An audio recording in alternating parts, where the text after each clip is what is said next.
Baik, terima kasih, Mas Rizky yang saya hormati. Suara saya sudah terdengar ya, Mas, ya? Oke.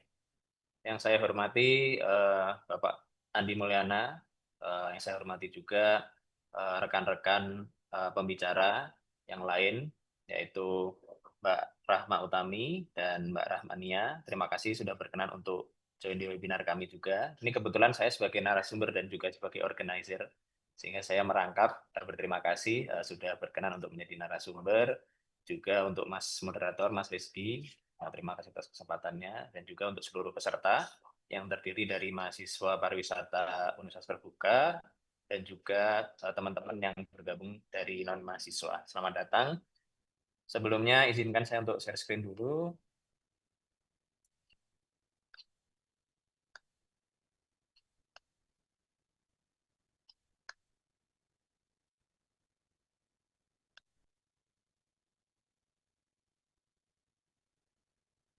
Uh,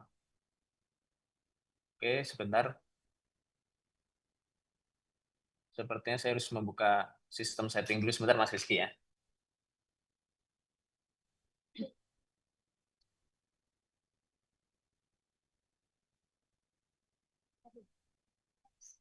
Udah. Oke, baik. Terima kasih. Sudah terlihat ya. Jadi pemaparan saya saat ini berjudul Lebih Seska Atas Sawirap. Jadi saya ingin membahas sedikit banyak tentang dibalik pariwisata aksesibel ya. Jadi sebagai pembuka untuk webinar kali ini, saya adalah Nian Lanisi, dosen di program studi pariwisata Universitas Terbuka. Teman-teman bisa menghubungi saya di nihan@kampus.t.ac.id dan juga di nihanlanisi.com. Jadi teman-teman, ini adalah slide terakhir saya, sekaligus slide pertama. Saya ingin lebih banyak bercerita dan beberapa hal sehingga kita bisa mungkin sama-sama memahami dan mulai menyelami tentang pariwisata aksesibel. Nah, kenapa saya mempresentasikan tentang hal ini?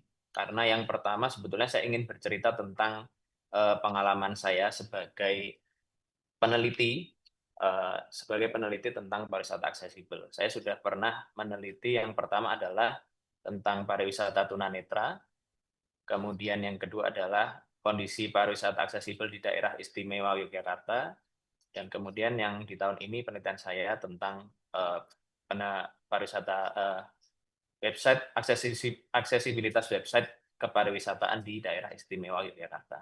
Seperti tadi yang disebutkan oleh Mas Rizky ya, saya adalah orang Jogja asli, sehingga ketertarikan saya terkait pariwisata di Jogja itu membawa saya untuk melakukan banyak penelitian di Yogyakarta, di daerah saya. Yang mana harapannya terdapat pelajaran-pelajaran yang bisa diambil. Baik, mungkin kenapa saya tertarik untuk meneliti tentang hal ini? Ada banyak alasan ya. Jadi yang pertama mungkin saya boleh copot sedikit nih kacamata saya. Jadi ketika kacamata saya ini saya copot, teman-teman, layar di depan saya ini saya nggak bisa lihat sama sekali. Jadi saya itu minusnya minus 10. Jadi ketika kacamata ini dicopot, bahkan tulisan slide yang di depan saya ini mungkin teman-teman terlihat di depan, saya nggak bisa kelihatan. Muka saya sendiri aja nggak kelihatan. Jadi saya mengalami mata minus yang cukup besar, sehingga ketika ketika saya awal menjadi dosen, saya berpikir kira-kira topik apa yang menarik gitu. Ternyata ketika saya mencari, saya menemukan adanya topik tentang accessible tourism ya, pariwisata aksesibel. Kemudian apa yang mau saya teliti? Saya awalnya berpikir seperti itu. Ternyata sesederhana karena saya punya beberapa pengalaman ketika kacamata saya pecah ataupun patah sehingga tidak bisa difungsikan, itu sangat mengganggu. Sedangkan relasinya dengan promosi kepariwisataan, pembangunan destinasi kepariwisataan selama ini, kemudian website kepariwisataan, konten-konten sosial media tentang kepariwisataan itu sangat visual. Nah, di situ menimbulkan ketertarikan saya tentang sebetulnya bagaimana sih ketika teman-teman tunanetra berpariwisata. Dan dari situ saya mulai mempelajari lagi, ternyata istilahnya adalah people with visual impairment. Jadi orang dengan mungkin ketidaksempurnaan visual ya, seperti itu terjemahannya mungkin. Jadi ada mulai dari spektrumnya dari bisa melihat full, kemudian low vision, memiliki keterbatasan sampai dengan totally blind, jadi buta total. Nah dari situ itu membawa saya untuk pergi ke Jogja untuk ke satu yayasan tunanetra. Di situ saya bertemu dari rentang usia SMP sampai dengan rentang usia kuliah. Seperti itu, saya mewawancari dan saya menemukan beberapa hal yang akan saya ceritakan juga dalam presentasi ini. Kemudian, kenapa juga saya tertarik tentang pariwisata aksesibel? Saya pernah tidak berwisata ya sebetulnya awalnya, tapi ada elemen wisatanya. Saya pergi ke Pangkalan Bun, itu dalam keadaan lututnya bergeser, sehingga saya harus menggunakan kruk atau tongkat untuk berjalan. Nah, dari situ saya menemukan dan mengalami langsung bahwa kalau kita mau bepergian di hotel, di pesawatnya, transportasi menuju ke hotel, dan lain-lain, ketika saya mengalami disabilitas temporer, seperti keadaan lutut saya bergeser itu yang nantinya akan sembuh seperti itu ternyata ada beberapa tantangan yang terjadi. Seperti contohnya, eh, transportasi ketika di pesawat itu, ketika saya sampai di tempat check-in, saya bertanya apakah saya boleh di-provide kursi roda untuk naik ke pesawat. Pertanyaannya adalah, apakah ada suratnya, Bapak? Kebetulan saya nggak punya surat dokter. Terus saya nggak punya surat dokter, tapi kalau saya disuruh ceritakan pengalaman ini, kenapa saya bisa seperti ini, saya akan ceritakan. Ternyata maskapainya mungkin karena sibuk juga ya, jadi tidak meminta menceritakan dan percaya. Tapi itu pengalaman yang berbeda ketika saya di Bandara Pangkalan Bun ketika mau pulang ke Jakarta. Di situ saya semacam diinterogasi dan lain-lain, karena ternyata ketika saya tanya, ada banyak sekali orang-orang yang memanfaatkan fasilitas itu, walaupun aslinya bisa berjalan, seperti itu. Nah, ini menjadi sebuah gap yang menarik ya untuk dari sangat detail gitu, sangat spesifik tentang ternyata traveling dengan grup dengan kursi roda itu juga punya tantangan tersendiri ya, kurang lebih seperti itu. Nah, kemudian selain itu masih dengan alasan kenapa pariwisata aksesibel ini menarik bagi saya, dan nanti mungkin saya luaskan lagi bagi kita, itu saya memiliki teman dan keluarga dengan disabilitas yang berupa fisik dan mental seperti itu. Jadi, penelitian saya ini juga membawa saya ke bertemu lagi dengan teman-teman saya, dengan yang saya tidak kenal juga, misalnya teman-teman dengan, yang memiliki bipolar, skizofrenia, dan lain-lain. Salah satu cerita menariknya adalah ketika ternyata contohnya ada di satu tempat di Jogja itu yang memiliki antrian khusus untuk, disabilitas mental atau disabilitas apapun bentuknya ya. Jadi memiliki antrian loket yang khusus. Nah, kalau disabilitas yang terlihat seperti misalnya tunadaksa yang misalnya mohon maaf tidak memiliki kaki, tidak memiliki tangan dan lain-lain, pasti akan terlihat. Tapi ketika kita membicarakan disabilitas mental, teman-teman tidak akan terlihat. Terlihat seperti orang normal seperti biasa. Dan ketika datang ke situ pernah ditanya, "Ini emang sakit apa? Ini emang kenapa ini?" Nah, itu saya menemukan cerita-cerita itu dari beberapa wawancara dengan teman-teman yang memiliki disabilitas mental. Kemudian ada juga yang saya datangi, keluarga yang memiliki anak dengan, Down syndrome, seperti itu. Ternyata mereka memiliki beberapa kendala ketika berwisata dan lain-lain, karena adanya mungkin ketidakpahaman dari pengelola wisata dan lain-lain seperti itu. Nah, yang terdekat adalah keluarga saya masih suka traveling. Jadi yang pertama, anak istri saya, karena ketika kita membicarakan pariwisata aksesibel ini, kita tidak bisa terlepas dari disabilitas, dan ternyata setelah saya mendalami, ini saya ada buku, jadi Best Practice Accessible Tourism ditulis oleh Dimitrios Buhalis, Simon Darcy, dan Ivor Ambrose. Jadi editornya ada 3 dengan beberapa penulis lain di dalamnya. Itu menjelaskan bahwa eh, perlu diperluas tentang aksesibel ini untuk siapa seperti itu. Jadi sebetulnya tourism for all ya, aksesibilitasnya. Kalau misalnya kita lihat, mungkin kalau kita bahas fasilitas fisik kebanyakan membahas tentang rem untuk kursi roda, kemudian lift untuk kursi roda dan lain-lain. Banyak kita membahas tentang kursi roda. Ternyata di luar itu ada banyak orang-orang lansia yang sudah lanjut usia, yang sudah tidak bisa mendaki tangga, mereka membutuhkan fasilitas. Kemudian keluarga dengan anak-anak. Keluarga dengan anak-anak ketika suami istrinya berangkat sendiri tidak masalah, tapi ketika ada anak-anak yang menemani, tentunya akan menjadi hal yang berbeda seperti itu. Jadi ketika kebetulan saya juga meneliti orang tua saya sendiri, jadi saya lebih suka meneliti sesuatu yang dekat. Tesis saya itu meneliti diri saya sendiri, teman-teman. Mungkin buat mahasiswa yang ada di sini, eh, itu bisa menjadi inspirasi ya, karena saya sangat bersyukur waktu itu saya memiliki eh, supervisor bernama almarhum Profesor Selina Junaidi dari Atmajaya Jakarta, yang sangat membebaskan bagaimana saya memiliki kebebasan akademik untuk meneliti diri saya sendiri. Saya sendiri sampai bingung waktu itu. Jadi saya wawancara diri sendiri.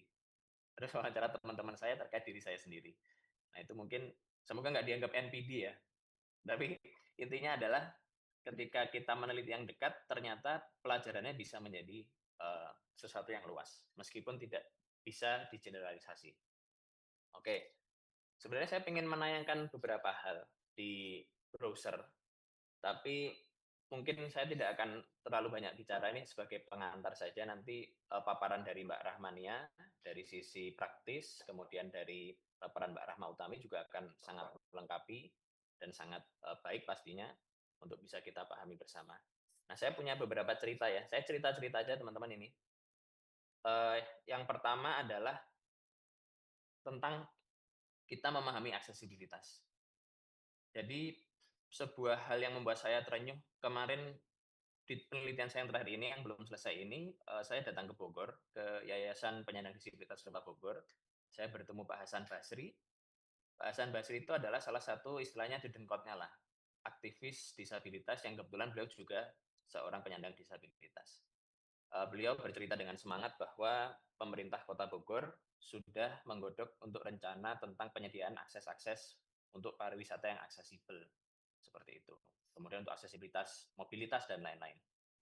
Kemudian ketika membicarakan itu artinya membicarakan seperti membuat tangga berubah menjadi rem. Jadi tidak ada terap-terapannya sehingga roda bisa lewat, orang bisa jalan.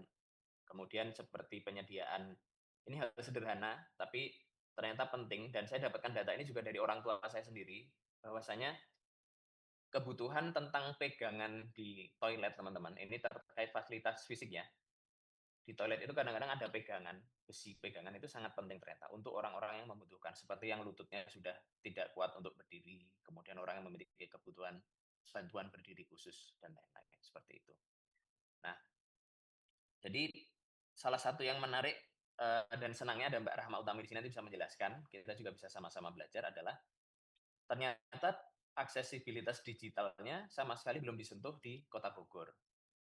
Nah, maksudnya apa? Maksudnya dalam penangkapan saya artinya adalah fasilitas fisiknya pasti sudah sangat rencananya akan dibangun gitu ya, walaupun belum dibangun. Minimal sudah ada, nanti ada aturannya, tapi yang digital di mana mungkin hampir kita semua di sini sekarang hidupnya banyak di ranah digital juga ya. Mungkin 50-50, hidup di dunia nyata 50%, di dunia digitalnya 50%. Jadi konten-kontennya tidak ramah untuk teman-teman yang disabilitas dalam bentuk netra, tunarungu, dan lain-lain. Nah, contohnya apa? Misalnya, seperti tadi yang di awal saya ceritakan bahwa kalau kita terkait dengan konten-konten di medsos ya, kita sering menggunakan kata-kata estetik gitu. Di Instagram ada video estetik, di ini estetik. Tapi estetika itu tuh dalam bahasa kasarnya bullshit buat teman-teman tunanetra. Karena apa? Karena teman-teman tunanetra tidak melihat itu. Tidak semua orang mengkonsumsi pariwisata dengan cara yang sama. Nah, apa yang harus dilakukan? Ternyata ini saya juga belum lama belajar, juga Mbak Rahma Utami adalah guru saya, kemarin sempat ngobrol-ngobrol bahwasanya setiap gambar itu harus dilengkapi namanya alt text, ALT text, alternative text. Itu gunanya apa? Gunanya adalah ketika teman-teman tunanetra itu mengakses website maupun konten-konten digital menggunakan screen reader, maka gambar itu akan terbaca. Jadi misalnya saya menulis gambar pohon gitu ya, menaruh gambar pohon di konten, misalnya seperti itu. Kemudian terbaca gambar pohon seperti itu. Nanti ketika menggunakan screen reader. Nah, itu sangat penting. Dan itu belum banyak dilakukan. Ketika saya cek ke website di Dinas Pariwisata sebagai dinas yang memiliki kepentingan ya terkait kepariwisataan itu tidak ada alt text-nya dan lain-lain. Mungkin memang tataran di Indonesia mungkin masih belum terlalu menjadi prioritas dan lain-lain. Namun diskusi-diskusi seperti ini saya rasa penting untuk bisa menjadi sounding lebih luas lagi kepada kita sebagai mungkin pembelajar, sebagai praktisi, dan mungkin di sini ada pengambil kebijakan. Nah, contoh-contoh lain lagi yang menarik dari pengalaman riset saya adalah ada misalnya teman-teman kemarin saya mengikuti kegiatan birdwatching ya, melihat burung, melihat alam, tapi teman-teman yang mengikuti itu tunarungu. Sedangkan waktu itu guide-nya itu ingin menjelaskan tentang perbedaan kicauan-kicauan burung suaranya. Nah, itu yang menarik adalah bagaimana kita bisa untuk apa namanya meramu si guide ini bisa meramu tentang bagaimana cerita-cerita menceritakan tentang suaranya itu seperti apa dan lain-lain. Kemudian yang menurut saya menarik adalah pariwisata aksesibel itu justru membuka spektrum pariwisata yang lebih luas lagi, bukannya membatasi, misalnya oh jalannya harus kayak gini, terus trotoar harus dikasih paving warna kuning. Mungkin kita sama-sama tahu ya, itu digunakan untuk teman-teman tunanetra berjalan. Tapi justru membuka kemungkinan pariwisata terkait sensori yang lebih luas lagi. Seperti contohnya, ketika saya mengajak 2 orang teman tunanetra itu berjalan di kota Jogja, saya sebetulnya belajar dari basic gitu. Saya bertanya gini, sebagai peneliti saya bertanya, ini gimana sih cara memanfaatkan paving block ini? Nah, saya bertanya mereka, ada yang mencontohkan. Waktu jalan 10 meter nabrak motor. Terus saya bantu geser, jalan lagi nabrak motor. Ternyata semua paving block itu kasih parkir motor gitu. Tapi buat mereka gini, jawabannya adalah nggak apa-apa mas, kami udah nerima, kami biasa. Nah mungkin ini yang agak berbeda dengan konteksnya mungkin di Australia yang saya tahu, saya cukup membaca beberapa berita dan referensi dari Australia tentang aksesibilitasnya. Kalau di Australia itu ada individu dan grup advokasi yang memperjuangkan tentang hal-hal tersebut. Jadi misalnya ada pantai-pantai di Gold Coast itu yang ternyata ada beberapa section dari pantai itu tidak bisa diakses oleh kursi roda misalnya. Nah, mereka protes ke pemerintahnya karena itu hak mereka seperti itu sehingga terjadi perubahan-perubahan dan lain-lain. Namun selama saya bertemu dengan teman-teman disabilitas, mungkin karena keterbatasan pertemuan saya dan data saya, itu yang saya temui adalah di sini cenderung lebih nerimo. Jadi nggak apa-apa, kami sudah nggak apa-apa. Nanti kami bisa dibantu sama orang lain kok. Nah, kalau dari sisi teman-temannya nerimo, tapi menurut saya dari sisi pemerintahnya sebetulnya merupakan kewajibannya untuk menyediakan hak-hak teman-teman disabilitas. Nah, seperti itu. Nah, menariknya apa ketika saya mengajak mereka berjalan di paving block itu, ternyata justru mereka bertanya seperti ini. Mas, ini di jalan ini ya, Sudirman ya, dia tanya seperti itu di Jogja. Dari mana ya? Saya berpikir gitu kan, dia apakah dari paving blocknya berbeda atau dari baunya berbeda? Ternyata dia itu menebak jalan itu dari suara knalpot bis Trans Jogja. Jadi teman-teman tunanetra itu memiliki pendengaran yang berbeda, yang saya temui waktu itu ya. Jadi ketika mendengar suara bis itu, oh ternyata ini suara dari bis yang lewat jalan Sudirman dia kira gitu. Kemudian ketika masuk mobil saya, waktu itu saya membawa mobil Honda Freed, waktu masuk dia bilang seperti ini mobil Honda Jazz ya mas? Bukan ini Honda Freed, oh saya belum pernah naik. Nanti kalau saya udah pernah naik naik Freed saya udah tahu dari suaranya, dari disentuh-sentuh dan lain-lain. Nah masih di hari yang sama ketika masuk ke kolam renang, kita melewati basement gitu. Ini di basement ya mas ya? Jadi sensitivitas sensorinya berbeda gitu pengalaman saya. Dan itu justru bisa dimanfaatkan bagi mungkin teman-teman yang memiliki bisnis pariwisata untuk menawarkan wisata-wisata yang lebih sensorik seperti itu. Oke, udah habis waktunya Mas Rizky atau masih ada? Tersisa 5 menit lagi. Oke, siap. Nah, salah satu profesor yang bisa kita baca tulisan-tulisannya, salah satu menjadi acuan adalah Profesor Simon Darcy dari University Technology Sydney. Teman-teman kalau mau membaca ya namanya Simon Darcy, Simon Darcy. Nah, kemarin kebetulan saya sempat melakukan Zoom sebentar dengan Prof. Simon ini, sempat. Kemudian yang membuat saya sedih adalah Prof. Simon bilang seperti ini. Saya dengar Indonesia bagus ya. Iya, Prof sudah pernah kemana, saya tanya seperti itu. Saya belum pernah ke Indonesia karena Indonesia tidak aksesibel. Nah, itu yang membuat saya cukup tertarik dan terenyuh setidak aksesibel apa Indonesia sehingga Prof. Simon itu tidak datang ke Indonesia. Nah, nanti ada Mbak Nia dari Accessible Indonesia mungkin bisa membantu menjelaskan dengan pengalamannya dan praktik di lapangannya seperti itu. Mungkin itu yang bisa saya sampaikan. Semoga paparan yang sangat sederhana ini dengan hanya satu slide saja bisa membuka diskusi kita hari ini. Kemudian juga teman-teman bisa mendapatkan manfaat. Dan yang paling penting sebetulnya untuk mengakhiri presentasi saya ini, saya memiliki sebuah quote. Saya nggak tahu ini dari mana, cuman saya dengar-dengar dari Persia kuno ya. Di atas ilmu ada kebijaksanaan. Jadi ini penting untuk kita. Karena apa? Karena kalau saya mencoba untuk tidak mendekati pariwisata aksesibel by teori saja, tidak hanya by research saja, tapi juga menggunakan hati dan kebijaksanaan. Karena apa? Karena ketika kita bertemu dengan pengambil kebijakan dan kita memberitahu mereka salah, tentunya akan terjadi sesuatu hal yang tidak kita inginkan. Kita ingin bekerja sama untuk membuat semua ini, kepariwisataan ini semakin nyaman untuk semua orang, seperti itu ya, terlepas dari disabilitasnya, terlepas dari ketidakmampuan secara ekonominya, dan lain-lain. Karena kalau kita ngomongin aksesibel ini sangat luas ya. Bagaimana teman-teman yang mohon maaf misalnya dikategorikan miskin bisa berwisata atau justru punya model pariwisata yang lain dan lain-lain.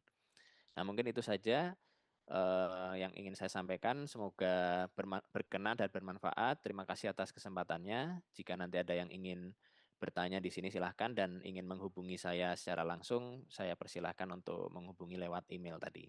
Terima kasih. Assalamualaikum warahmatullahi wabarakatuh. Waalaikumsalam warahmatullahi wabarakatuh. Terima kasih Mas Nihan atas pemaparan materi yang luar biasa. Bisa saya simpulkan berarti mengenai pariwisata aksesibel ini mungkin menjadi pencerah dan pembuka dari acara pada pagi hari ini. Mungkin teman-teman yang baru join juga tahunya aksesibel itu hanya dari segi infrastruktur atau jalanan saja. Ternyata kita berbicara sesuatu yang lebih luas. Yang mana aksesibel itu berarti bisa menjangkau teman-teman yang mungkin punya kebutuhan khusus dan tetap ingin menikmati sebuah pariwisata itu sendiri. Terima kasih Mas Nihan atas pemaparannya. Kita memasuki sesi Q&A, Mas Nihan, di mana kita memiliki waktu 10 menit untuk tanya jawab dengan peserta yang hadir pada pagi hari ini, yang mungkin jika memiliki pertanyaan agar bisa bertanya secara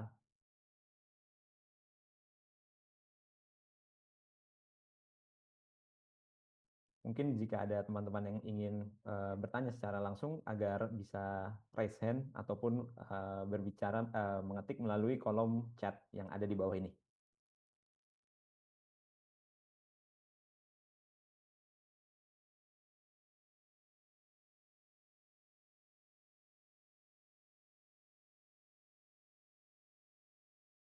Oke, mungkin untuk pertanyaan pertama dari saya sendiri Mas Nihan, karena saya masih banyak rasa penasarannya. Untuk di Indonesia sendiri, Mas Nihan, mungkin sudah adakah daerah-daerah atau provinsi-provinsi tertentu yang sudah concern terhadap pariwisata aksesibel ini, Mas Nihan? Baik, terima kasih Mas Rizky pertanyaannya. Kalau eh, ini saya konteksnya sebagai orang yang ini ya, memiliki minat meneliti dan mengetahui, tapi kebetulan pengetahuan saya terbatas. Kalau yang saya tahu dan saya pernah teliti adalah Kabupaten Kulon Progo di daerah istimewa Yogyakarta. Itu kepala dinasnya sudah memiliki political will untuk membuat pariwisata itu lebih aksesibel. Kemarin sempat ada juga membuat VR, ruangan untuk VR untuk teman-teman bisa mengakses tempat-tempat wisata dengan tidak mendatanginya. Ini salah satu bagaimana caranya penafsiran mereka seperti itu ya. Kemudian setiap tahun kalau nggak salah 2 kali mengadakan trip-trip untuk teman-teman disabilitas, itu gratis. Teman-teman bisa mendaftar seperti itu untuk diajak ke tempat-tempat wisata di Kulon Progo seperti itu. Kalau tempat-tempat lain Seperti sebetulnya kalau saya melihat kota Yogyakarta yang lebih di urbannya, tempat urbannya, itu masih cukup kurang menurut saya untuk arah ke sana, karena juga kami pernah ngobrol dengan dinas provinsinya, pariwisata provinsinya, sebetulnya rencananya akan ada di tahun ini kalau nggak salah waktu itu, saya ngobrol di tahun 2024, di tahun ini untuk memasukkan tentang aksesibilitas dan lain-lain seperti itu. Namun kalau kita sama-sama tahu mungkin ketika ada sebuah kebijakan, ada sebuah aturan itu, penegakan aturan dan realisasi kebijakannya tidak secara langsung ya Mas Rizky ya. Jadi saya lihat kalau dari obrolan itu, dan saya belum membaca lebih lanjut, katanya itu turunan dari aturan nasional. Jadi seharusnya secara nasional nanti setiap daerah memiliki aturan tersebut, bagaimana tentang aksesibilitas terkait kepariwisataan. Namun sejauh ini saya belum membaca tentang update-nya dan lain-lain. Semoga kedepannya bisa minimal ada aturannya dulu sehingga bisa diimplementasikan, dan juga dengan banyaknya diskusi seperti ini nanti akan muncul individu maupun kolektif-kolektif yang akan mengusahakan aksesibilitas wisata di tempatnya masing-masing. Seperti itu Mas. Baik, terima kasih Mas Nihan atas jawabannya. Kita move to Q&A ya Mas ya. Di kolom Q&A ini ada pertanyaan dari beberapa pertanyaan. Pertanyaan pertama dari Mbak Citra. Mas Nihan, apa bedanya disable dan difabel? Terus apa yang membuat perbedaan dari dua itu? Baik, secara terminologi sebetulnya saya tidak bisa menjawab secara detail ya. Cuman sepengetahuan saya adalah kalau difabel itu adalah kata-kata yang lebih di prefer untuk disebutkan sekarang daripada disable. Jadi disability dan disability, tapi mungkin nanti Mbak Rahma maupun Mbak Rahmania jika bisa membantu menjawab juga diperbolehkan. Setahu saya sekarang yang lebih di kata-kata yang digunakan adalah difabel karena lebih halus. Sedangkan disable itu kata-kata yang lebih kasar seperti itu, Mas. Baik, terima kasih. Ini sudah menjawab pertanyaan dari Mbak Citra. Lalu ada pertanyaan selanjutnya dari rekan kita, Fahmi Nasrullah. Apakah pendekatan aksesibilitas total realistis untuk diterapkan di negara berkembang seperti Indonesia, mengingat keterbatasan infrastruktur dan sumber dayanya, Mas? Wah, menarik nih. Makasih Mas Fahmi ya. Eh, Sebenarnya saya nggak pengen jawab kalau kita itu selalu negara berkembang, negara dunia ketiga. Tapi itu salah satu kenyataan juga ya.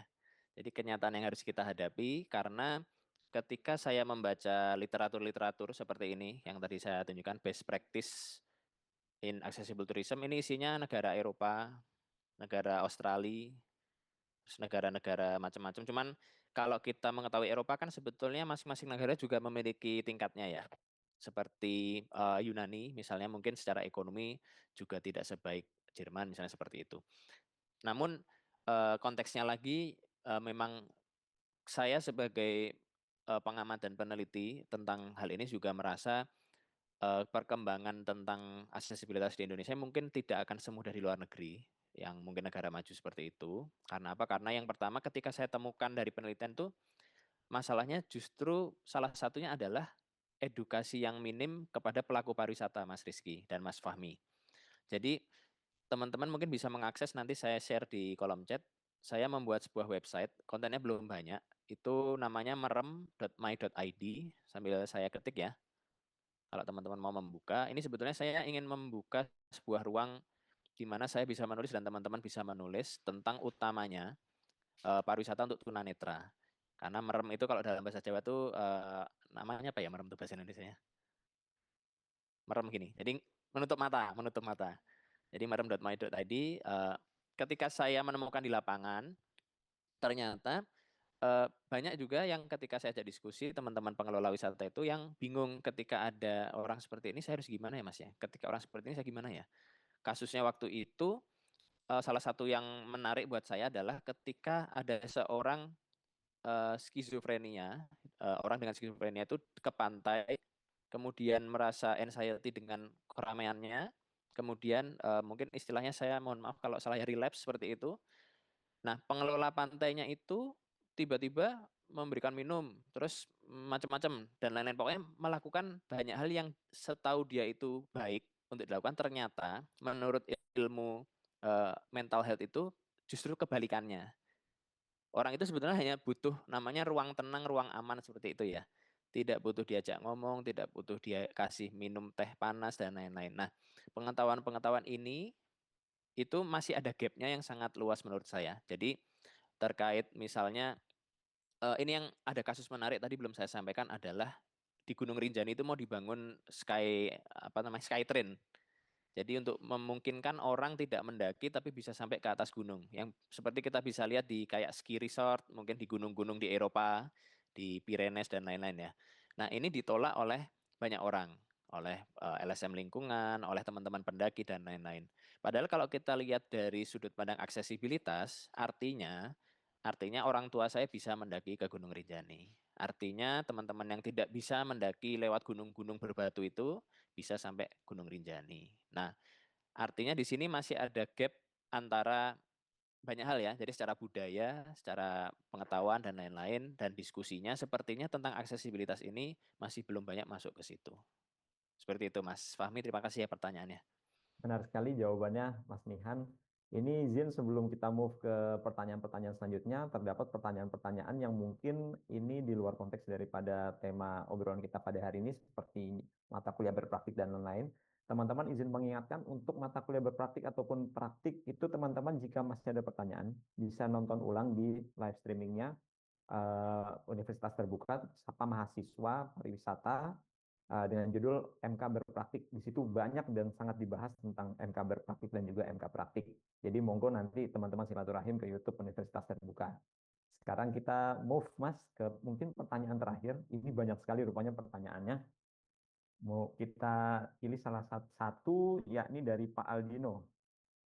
Mas Nihan izin bertanya bagaimana dengan perhatian Kementerian Pariwisata yang sekarang ini dengan fasilitas aksesibilitas. Apakah sudah pernah ada instruksi dari dinas-dinas di daerah kepada pemerintahan pusat? Baik, kalau dari arah itu saya tidak bisa menjawab secara detail ya karena saya tidak terlalu membaca dan mengamati tentang update aturan terbarunya.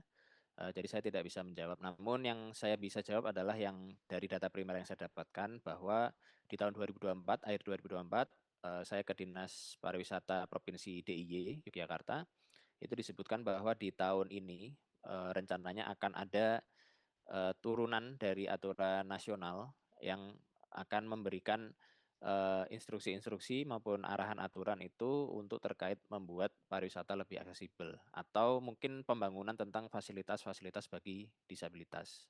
Seperti itu, Mas. Terima kasih. Semoga menjawab pertanyaan dari Pak Aldino.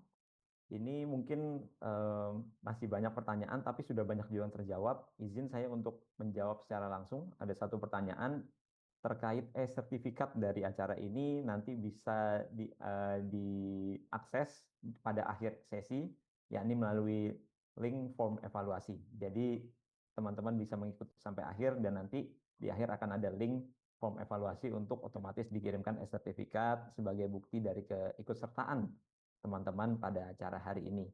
Baik, saya rasa cukup Mas Nihan. Terima kasih atas pemaparan materinya dan juga jawaban-jawaban atas pertanyaan-pertanyaan yang telah dilayangkan di sesi satu pertama ini. Semoga sehat selalu Mas dan tetap semangat dalam meneliti penelitian-penelitian mengenai pariwisata aksesibel ya Mas. Terima kasih banyak. Terima kasih, Mas Rizky.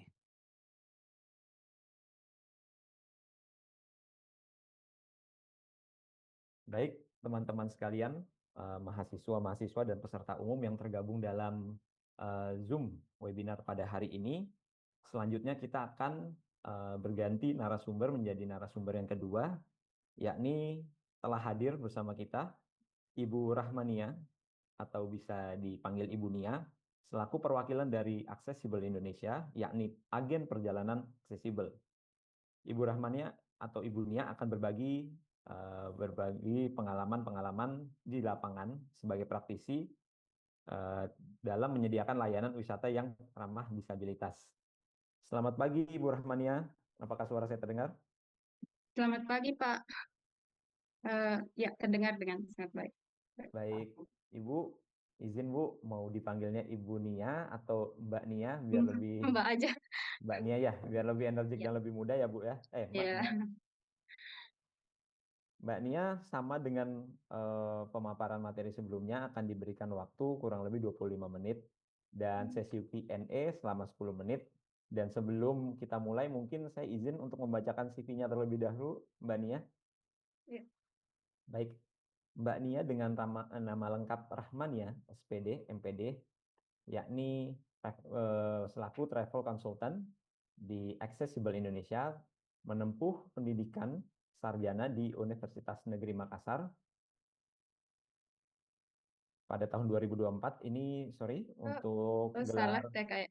ya, untuk gelar magisternya ya Bu ya. Lalu untuk gelar sarjananya di Pendidikan Bahasa Jerman pada tahun 2020.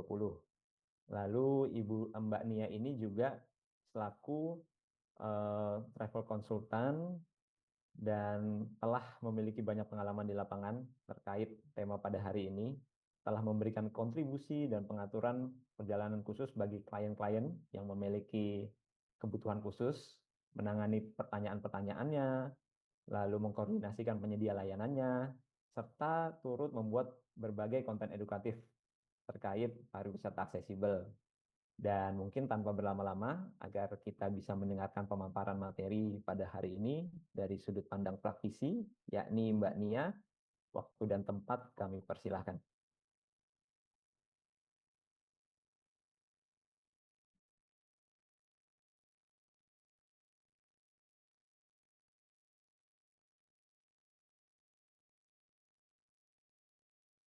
Mungkin bisa dibantu share screen, maaf.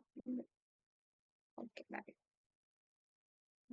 Baik, selamat pagi Bapak dan Ibu, serta rekan-rekan peserta webinar yang saya hormati. Perkenalkan, sebelumnya saya Rahmania, saya travel consultant yang mewakili Accessible Indonesia, yang mana adalah tour and travel. Di kesempatan kali ini, izinkan kami dari Accessible untuk berterima kasih atas kesempatan yang diberikan kepada kami untuk menyampaikan ilmu kami atau pengalaman lapangan kami dalam webinar yang diselenggarakan oleh Universitas Terbuka ini. Nah, baik, adapun materi yang saya akan paparkan hari ini adalah bagaimana praktik lapangan dan pendekatan terbaik dalam menyediakan wisata ramah disabilitas. Di slide-nya Pak, minta tolong digeser. Nah, baik, adapun pembahasan saya yang ini ada 4 poin yang akan saya bahas, yaitu pengenalan wisata ramah disabilitas di Indonesia. Yang kedua adalah pentingnya wisata ramah disabilitas. Yang ketiga adalah tantangan aksesibilitas di destinasi wisata. Dan yang keempat adalah praktik inklusi yang kita inginkan di destinasi wisata. Baik. Ya, baik. Sebelumnya saya perkenalkan dulu apa itu Accessible Indonesia. Nah, Accessible Indonesia ini adalah tour and travel yang mengkhususkan diri untuk wisatawan disabilitas dan senior. Pendiri dari Accessible Indonesia ini adalah Ibu Kerstin Beis, adalah seorang Jerman yang sudah tinggal di Indonesia dari tahun 1998. Beliau mendirikan Accessible Indonesia di tahun 2016. Sebelumnya kami beralamatkan di Kota Makassar dari tahun 2016 hingga tahun 2024. Namun kemudian di akhir tahun 2024 kami berpindah dari Makassar ke Kota Denpasar, Bali hingga saat ini. Nah, adapun wilayah tur kami adalah di Pulau Bali, Jawa, dan Sulawesi, lebih tepatnya di Sulawesi Selatan. Oke, baik. Nah, baik, yang mungkin yang perlu kita garis bawahi, apa sih wisata ramah disabilitas ini? Nah, wisata ramah disabilitas ini adalah merupakan konsep pariwisata yang menjamin kesetaraan akses dan pelayanan bagi semua orang, baik penyandang disabilitas maupun non-disabilitas. Prinsip ini bakal diwujudkan melalui penyediaan fasilitas fisik yang mendukung kemudahan akses seperti penyediaan bidak miring atau ramp, lift, tactical pathing, dan toilet khusus untuk disabilitas, serta dukungan non-fisik berupa informasi papan petunjuk atau petugas yang sudah terlatih untuk menangani atau memberikan pemahaman untuk wisatawan disabilitas ini. Nah, latar belakang kenapa sih harus adanya wisata disabilitas ini? Karena seperti yang kita tahu di Indonesia, isu wisata disabilitas ini masih belum menjadi perhatian utama. Seperti yang kita tahu bahwa kesetaraan dalam memperoleh pengalaman berwisata adalah hak setiap individu, maka terbentuklah wisata disabilitas ini. Berlandaskan hal tersebut muncul pembahasan wisata disabilitas. Penyandang disabilitas ini masih sering menghadapi hambatan berupa keterbatasan fasilitas publik, transportasi yang tidak aksesibel, serta rendahnya pemahaman masyarakat tentang pengelolaan wisata terhadap kebutuhan mereka. Nah, banyak destinasi yang belum memiliki infrastruktur ramah disabilitas. Hal ini menunjukkan bahwa pembangunan wisata inklusi ini memerlukan perhatian lebih serius dari berbagai pihak gitu. Nah, karena secara global pengembangan wisata inklusi sejalan dengan agenda Sustainable Development yang sering digaungkan sekarang-sekarang ini, yang menekankan kesetaraan dan keberagaman. Maka dari itu, wisata ramah disabilitas ini bukan hanya sekedar penyedia fasilitas fisik, tetapi juga upaya membangun sistem pariwisata yang adil dan dapat diakses oleh semua orang. Baik, di slide.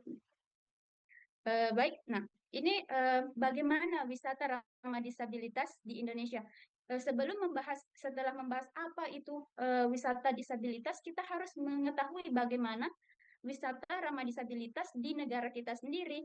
Nah, yang saya poin-poin adalah sejauh mana infrastruktur dan fasilitas yang sudah ramah disabilitas di Indonesia. Sejujurnya, jika berbicara infrastruktur ya, dan melihat fasilitas yang tersedia, ini kita bisa mengatakan masih sangat kurang memadai di lapangan. Walaupun Indonesia telah memiliki yang namanya undang-undang tentang penyandang disabilitas, tetapi penerapan prinsip aksesibilitas di sektor pariwisata itu masih terbatas. Masih banyak fasilitas umum yang belum dilengkapi dengan fasilitas yang diperlukan oleh teman-teman penyandang disabilitas. Beberapa destinasi yang kami jumpai itu belum menyediakan medan atau agar area mudah diakses oleh pengguna kursi roda.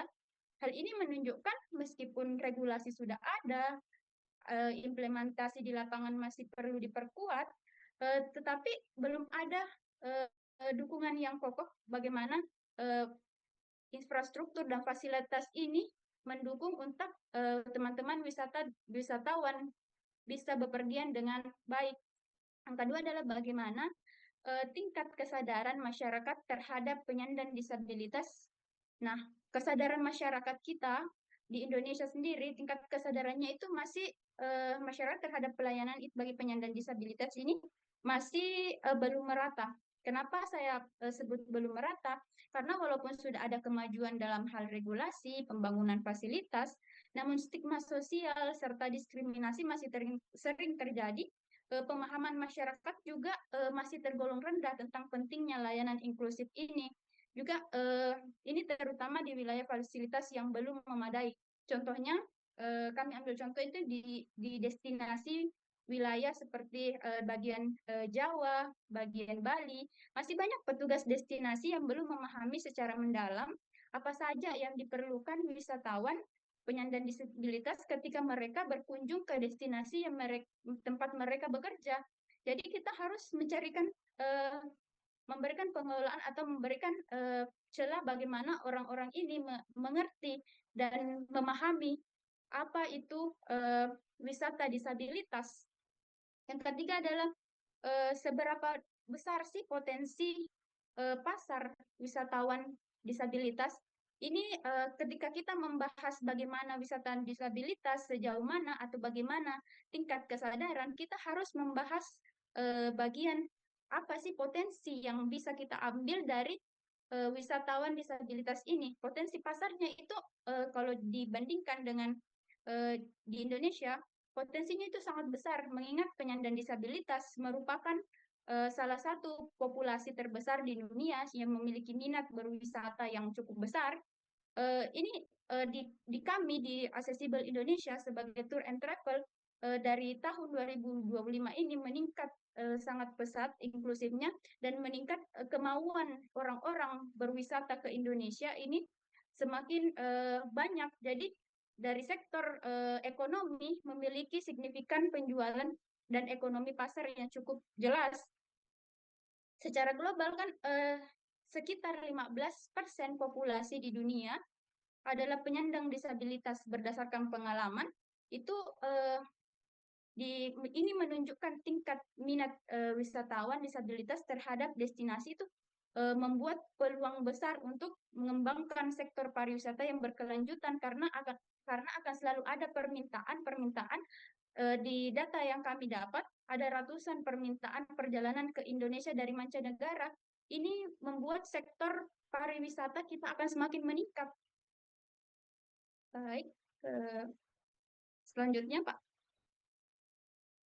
Nah, ini bagian kenapa wisata disabilitas ini penting. Mungkin yang bisa saya garis bawahi adalah akses wisata ini merupakan hak semua orang. Nah, kenapa akses wisata ini adalah hak semua orang? Karena akses terhadap kegiatan wisata itu hak individu tanpa terkecuali. Adanya wisata ramah disabilitas dapat membuka peluang setiap orang itu dapat berwisata secara aman dan mandiri. Selain mencerminkan nilai kemanusiaan, kesetaraan nasional, hal ini juga berkontribusi pada peningkatan kepercayaan diri dan kualitas hidup penyandang disabilitas itu sendiri. Di sisi lain, saya rasa wisata inklusi ini juga memiliki dampak ekonomi positif untuk memperluas wisatawan dan mendorong pertumbuhan ekonomi berkelanjutan atau sustainable tourism. Yang kedua adalah meningkatkan citra dan daya saing Indonesia. Kenapa saya sebut ini meningkatkan citra dan daya saing Indonesia di kancah negara? Karena sebagai negara maju, sebagai negara berkembang, kita harus memiliki hal-hal yang bisa dibandingkan atau bisa lebih unggul dari negara maju. Nah, karena dengan penerapan wisata ramah disabilitas ini bisa menjadikan langkah strategis untuk memperkuat citra dan daya saing Indonesia di tingkat global. Komitmen terhadap inklusivitas dan aksesibilitas ini akan menunjukkan bahwa Indonesia menghargai keberagaman dan menunjukkan nilai kesetaraan yang ada untuk semua individu. Dengan memenuhi standar global ini, standar global pariwisata berkelanjutan, Indonesia tidak hanya menunjukkan reputasi sebagai destinasi ramah disabilitas, tetapi juga menarik lebih banyak wisatawan dengan kebutuhan khusus. Hal ini berdampak pada ekonomi kita juga, memperkuat posisi Indonesia sebagai destinasi yang beretika dan kompetitif di kancah negara, di kancah global. Yang ketiga adalah memberikan dampak ekonomi yang signifikan. Dari tadi saya membahas dampak ekonomi yang signifikan karena memang pada kenyataannya di sektor bisnis, wisata ramah disabilitas ini mampu memberikan kontribusi nyata terhadap ekonomi nasional dengan lebih dari 1 miliar orang di dunia hidup dengan disabilitas. Sektor ini memiliki daya beli dan pasar yang besar. Selain itu, wisata disabilitas kan umumnya bepergian dengan partnernya, keluarganya, atau carernya, sehingga meningkatkan total jumlah wisatawan yang akan datang ke Indonesia. Contohnya kami ambil dari pengalaman kami pribadi. Nah, hampir seluruh tamu aksesibel Indonesia ini datang bersamaan dengan pasangan, keluarga. Nah, ini menunjukkan besarnya potensi pariwisata inklusi sebagai sumber pertumbuhan ekonomi baru di sektor pariwisata. Nah, yang ketiga adalah mendorong inklusi sosial dan penerimaan masyarakat. Ini mungkin hal yang rentan dibicarakan, tapi kita harus memberikan stimulus-stimulus yang selalu agar wisata ramah disabilitas ini dianggap penting, karena wisata ramah disabilitas itu akan mendorong masyarakat akan lebih sadar akan keberagaman dan saling menghargai. Dengan menciptakan lingkungan wisata yang dapat diakses, saya rasa semua orang atau penyandang disabilitas dapat berpartisipasi tanpa hambatan dan meskipun mereka punya keterbatasan, mereka bisa melakukan hal secara mandiri dan bersosial dengan selaras bersama. Hal ini saya rasa tidak hanya membangun kesadaran publik, tetapi juga pentingnya untuk memberikan citra diri dan bahwa masyarakat kita ini menghargai perbedaan-perbedaan yang ada. Baik. Nah, baik di sini apa-apa saja tantangan kami sebagai tour and travel yang mengkhususkan diri pada aksesibilitas dan pada orang-orang wisatawan disabilitas dan senior. Adapun 4 yang paling kami garis bawahi yang selalu kami temui jika berada di destinasi wisata, yaitu infrastruktur fisik yang belum memadai. Contoh pada gambar ini pada saat kami survei di tahun 2024. Pada saat ini berlokasi di tempat pura terkenal yang ada di Bali, tapi entrance-nya tidak ada. Kita harus mengangkat teman-teman disabilitas untuk sampai ke bagian pintu utama destinasi tersebut. Ini menunjukkan kalau destinasi tersebut belum siap untuk wisata aksesibel ini. Nah, ini yang perlu kita dorong untuk penyediaan ramp, tactical paving, toilet, lift, dan sebagainya untuk memenuhi standar bagi penyandang disabilitas. Nah, yang kedua adalah kurangnya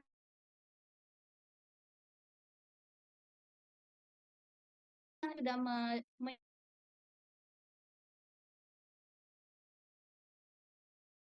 khusus apakah tempat ini aksesibel atau tidak gitu.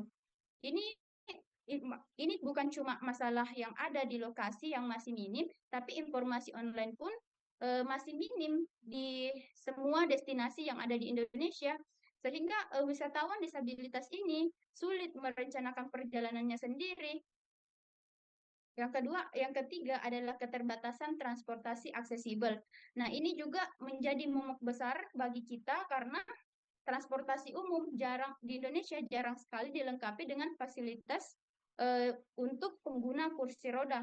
Hal ini juga berlaku ya di destinasi wisata. Contohnya di beberapa destinasi yang besar seperti yang ada di Bali, di GWK atau pura-pura yang besar di Bali, shuttle-nya tidak ramah disabilitas. Jadi ini kita harus memberikan edukasi yang penting bahwa harus adanya transportasi aksesibel di destinasi wisata agar memudahkan wisatawan disabilitas pada saat berkunjung ke destinasi tersebut.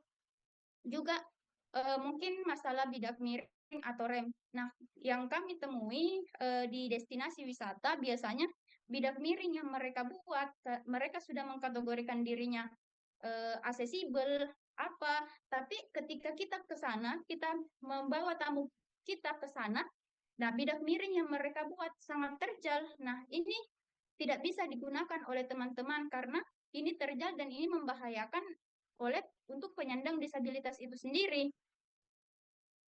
Jadi itu pentingnya mengetahui dan bagaimana destinasi wisata ini agar bisa berkembang lebih lagi, karena penyediaan akses dan fasilitas itu sangat penting. Nah, yang lebih lagi itu dukungan oleh pemerintah. Nah, dukungan pemerintah ini meskipun regulasi sudah ada undang-undang yang 2016 atau tahun setelahnya, implementasi di sektor pariwisata ini saya rasa masih lemah. Dari berbagai survei yang kita buat, dari berbagai kunjungan ke tempat wisata yang mengkategorikan dirinya destinasi dengan aksesibel yang lengkap, ternyata kenyataannya di lapangan fasilitas yang mereka sediakan tidak sesuai standar.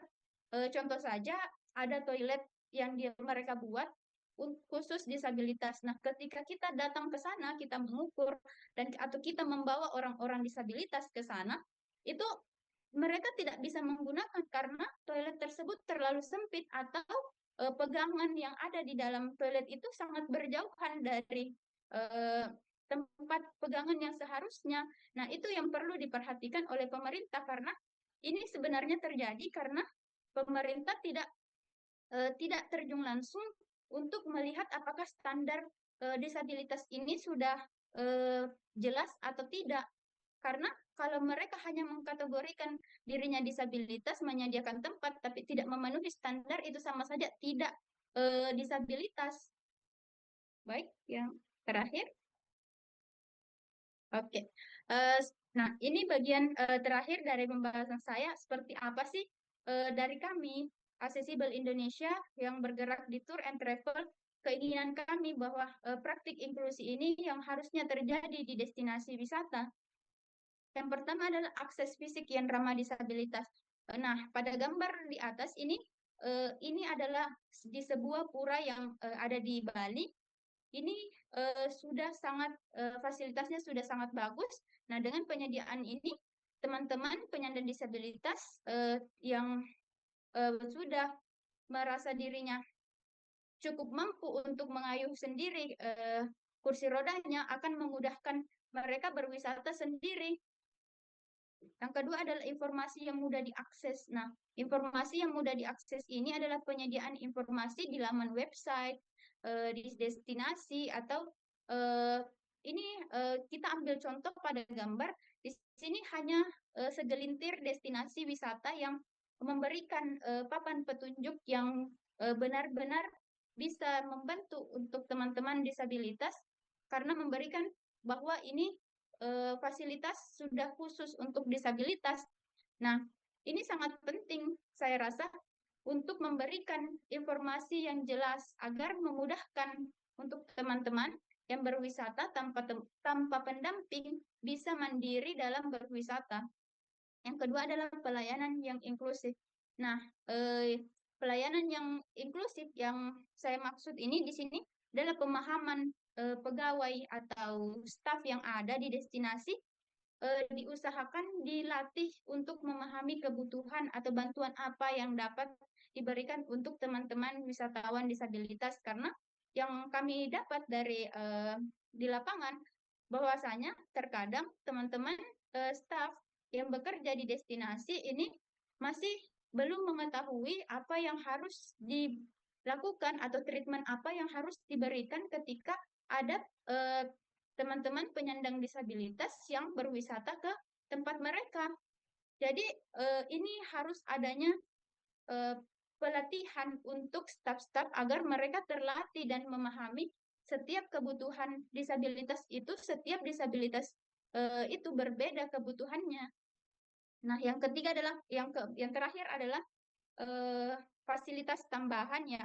Fasilitas tambahan dan yang paling penting ini bukan cuma hanya tambahan tapi kebutuhan semua orang. Nah, fasilitas toilet di destinasi ada beberapa fasilitasnya itu tidak bagus. Jadi kita berharap fasilitas di destinasi wisata itu memiliki satu khusus toilet disabilitas atau area yang luas yang bisa benar-benar digunakan untuk teman-teman disabilitas ini atau bangku yang untuk beristirahat untuk teman-teman yang senior dan jalur yang mungkin jalurnya yang landai agar mereka memudahkan teman-teman untuk yang pengguna kursi roda. Nah, ini bukan cuma mencerminkan terhadap keadilan dan kenyamanan bagi semua orang, tapi ini untuk semua orang agar kita bisa menghargai keberagaman yang ada. Baik, sekian dari saya. Semoga kita semua dapat mewujudkan pariwisata yang aksesibel untuk semua orang. Terima kasih. Saya kembalikan ke moderator. Baik, terima kasih Mbak Nia atas pemaparan materinya yang sangat menarik dan juga sebagai perwakilan dari Accessible Indonesia. Kita akan memasuki sesi Q&A. Di sini sudah ada banyak sekali pertanyaan. Yang pertama saya ingin mengingatkan, karena masih ada yang bertanya mengenai e-sertifikat, silahkan ikuti acara ini sampai akhir, dan di akhir akan ada link form evaluasi untuk diisi, dan otomatis e-sertifikatnya akan dikirimkan setelah para peserta telah mengisi form tersebut. Baik, untuk pertanyaan pertama, kita memiliki beberapa pertanyaan yang serupa, namun ditanyakan dari peserta yang berbeda-beda. Jadi untuk yang pertama mungkin masih sekitaran pertanyaan bagaimana cara mewujudkan pariwisata yang aksesibel di Indonesia, tapi akses umum masih terbatas, Mbak Rahmania. Setelah terwujud, Baik. apakah ada media periklanan khusus untuk teman-teman difabel tersebut? Terima kasih. Dari pengalaman kami di Accessible Indonesia, kami bekerja sama dengan pemerintah, khususnya kami di Bali, dan kemarin juga ada salah satu perusahaan dari Australia yang mengembangkan, mungkin teman-teman ada yang tahu Katalis Indonesia itu perwujudan bagaimana accessible ini harus disokong oleh pemerintah agar terbangunnya fasilitas-fasilitas yang ada di destinasi wisata, karena kalaupun pengelola ingin, harusnya ada support dari pemerintah, karena ini mengeluarkan anggaran yang cukup besar. Jadi untuk fasilitas kita harus mengetahui dulu, menggarisbawahi kita kemampuannya sampai mana dulu. Nah, kalau kami berbicara dari sisi bisnis, karena kami bergerak di dalam sisi bisnis, walaupun kami ingin membuat penyetaraan bagaimana wisata disabilitas ini berlangsung untuk kedepannya di Indonesia, yang perlu kami garis bawahi bahwa kami harus memiliki dukungan dulu dari pemerintah. Nah, kemarin kita dari tim pariwisata, dari pariwisata Bali itu, kami sudah mengkoordinir beberapa destinasi-destinasi yang saya sendiri membuatkan petanya, bagian-bagian mana saja yang harus di-upgrade fasilitasnya untuk mewujudkan wisata disabilitas ini di destinasi yang ada di Bali. Semoga menjawab pertanyaan yang telah dilayangkan melalui kolom Q&A. Dan izin untuk pertanyaan selanjutnya saya bacakan, Mbak Nia. Tadi Mbak Nia kan sudah menyampaikan terkait potensi ekonominya itu cukup baik untuk segmen disabilitas. Nah, pertanyaan dari M. Hanafi, apakah berkenan Mbak Nia untuk memberikan informasi dari mana daerah berasalnya terkait potensi ekonomi yang dimaksud itu? Dan yang kedua, apakah teman-teman disabilitas ini datang dalam satu grup yang sama-sama disabel atau bercampur dalam satu perusahaan dan kumpulan tertentu, berarti ada wisatawan biasa dan wisatawan difabel gitu, Mbak? Ya, baik. Baik, mungkin saya elaborate satu-satu ya. Yang pertama adalah di Accessible Indonesia ini sebenarnya perusahaan bisnis to bisnis. Nah, bangsa pasar kita sekarang dulunya 2024 kita bergerak di Eropa. Tamu-tamu dari Eropa banyak sekali datang ke Indonesia yang baik itu mereka klien direct atau klien yang dikasih oleh travel yang ada di Eropa atau dari yayasan yang atau rumah pensiun yang ada di Eropa untuk berwisata. Ini kadang ada yang rombongan, tapi tidak ada yang pernah sendiri. Nah, mereka mostly pasti dari berdua, bertiga, atau kadang ada 10 orang. Nah, maksimal yang bisa kami tampung itu karena masih minimnya fasilitas kami hanya bisa dalam satu tour itu penyandang disabilitas atau pengguna kursi roda itu minimal maksimalnya sekali adalah 5 orang.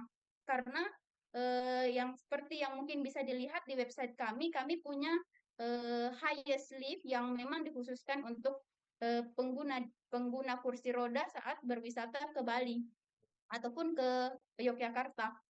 Jadi, nah bangsa pasarnya itu sangat besar. Nah sekarang sudah meningkat ke Australia, India. Nah ini sangat besar, New Zealand. Nah ini sangat besar potensinya.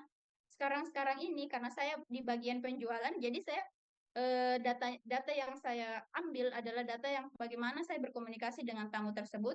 Nah, ini bukan cuma dari negara-negara Eropa, India, Australia, tapi negara tetangga kita sendiri, Australia. Hari ini ada tamu kami yang dari Singapura, dari Malaysia. Nah, itu adalah potensi pasar yang sangat besar. karena mereka tidak hanya sendiri, mereka membawa pasangan, membawa keluarga besarnya, ada 3, 8, atau beberapa orang lainnya. Baik, sekian yang bisa saya sampaikan. Baik, ini salah satu informasi menarik tadi disebutkan juga sama Mbak Nia bahwa Mbak Nia ini ada di bagian penjualan. Nah, itu Iya. kebetulan untungnya di bagian penjualan itu biasanya memahami end-to-end prosesnya, teman-teman. Jadi, Iya, bagi teman-teman yang mungkin merasa bahwa bagian penjualan itu menakutkan, sebenarnya tidak ada manfaatnya dan bisa mengetahui dari awal sampai akhir sebuah proses itu iya. anugerah yang luar biasa. Izin untuk membacakan pertanyaan selanjutnya ya, Mbak Nia, dari saudari Nita Maulidia. Mbak Nita ini juga bekerja di sektor pariwisata dan juga menyadari bahwa kondisi destinasi wisata di Indonesia ini masih dalam proses berkembang untuk menuju ramah difabel. Namun suka disalahgunakan, tata ruangnya juga kurang optimal. Nah, pertanyaannya adalah, apakah perlu bagi seorang difabel itu melampirkan surat pernyataan khusus atau dalam menikmati fasilitas umum itu cukup dengan menetapkan tata tertib bagi pengunjung, Mbak Nia? Kalau masalah apakah mereka harus memiliki kartu difabel atau tidak, sependek pengetahuan saya, karena saya tidak bergerak di pariwisata, latar belakang pendidikan saya pun bukan di pariwisata, tapi saya bekerja di daerah pariwisata. Yang saya tangani adalah tamu-tamu yang memang benar-benar mereka kadang menginformasikan bahwa saya penyakitnya ini, saya memiliki kartu ini, apalagi orang-orang Eropa, Australia itu sangat aware terhadap kartu disabilitas. Tapi kalau di Indonesia sendiri, saya belum mengetahui apakah memang sudah ada atau tidak.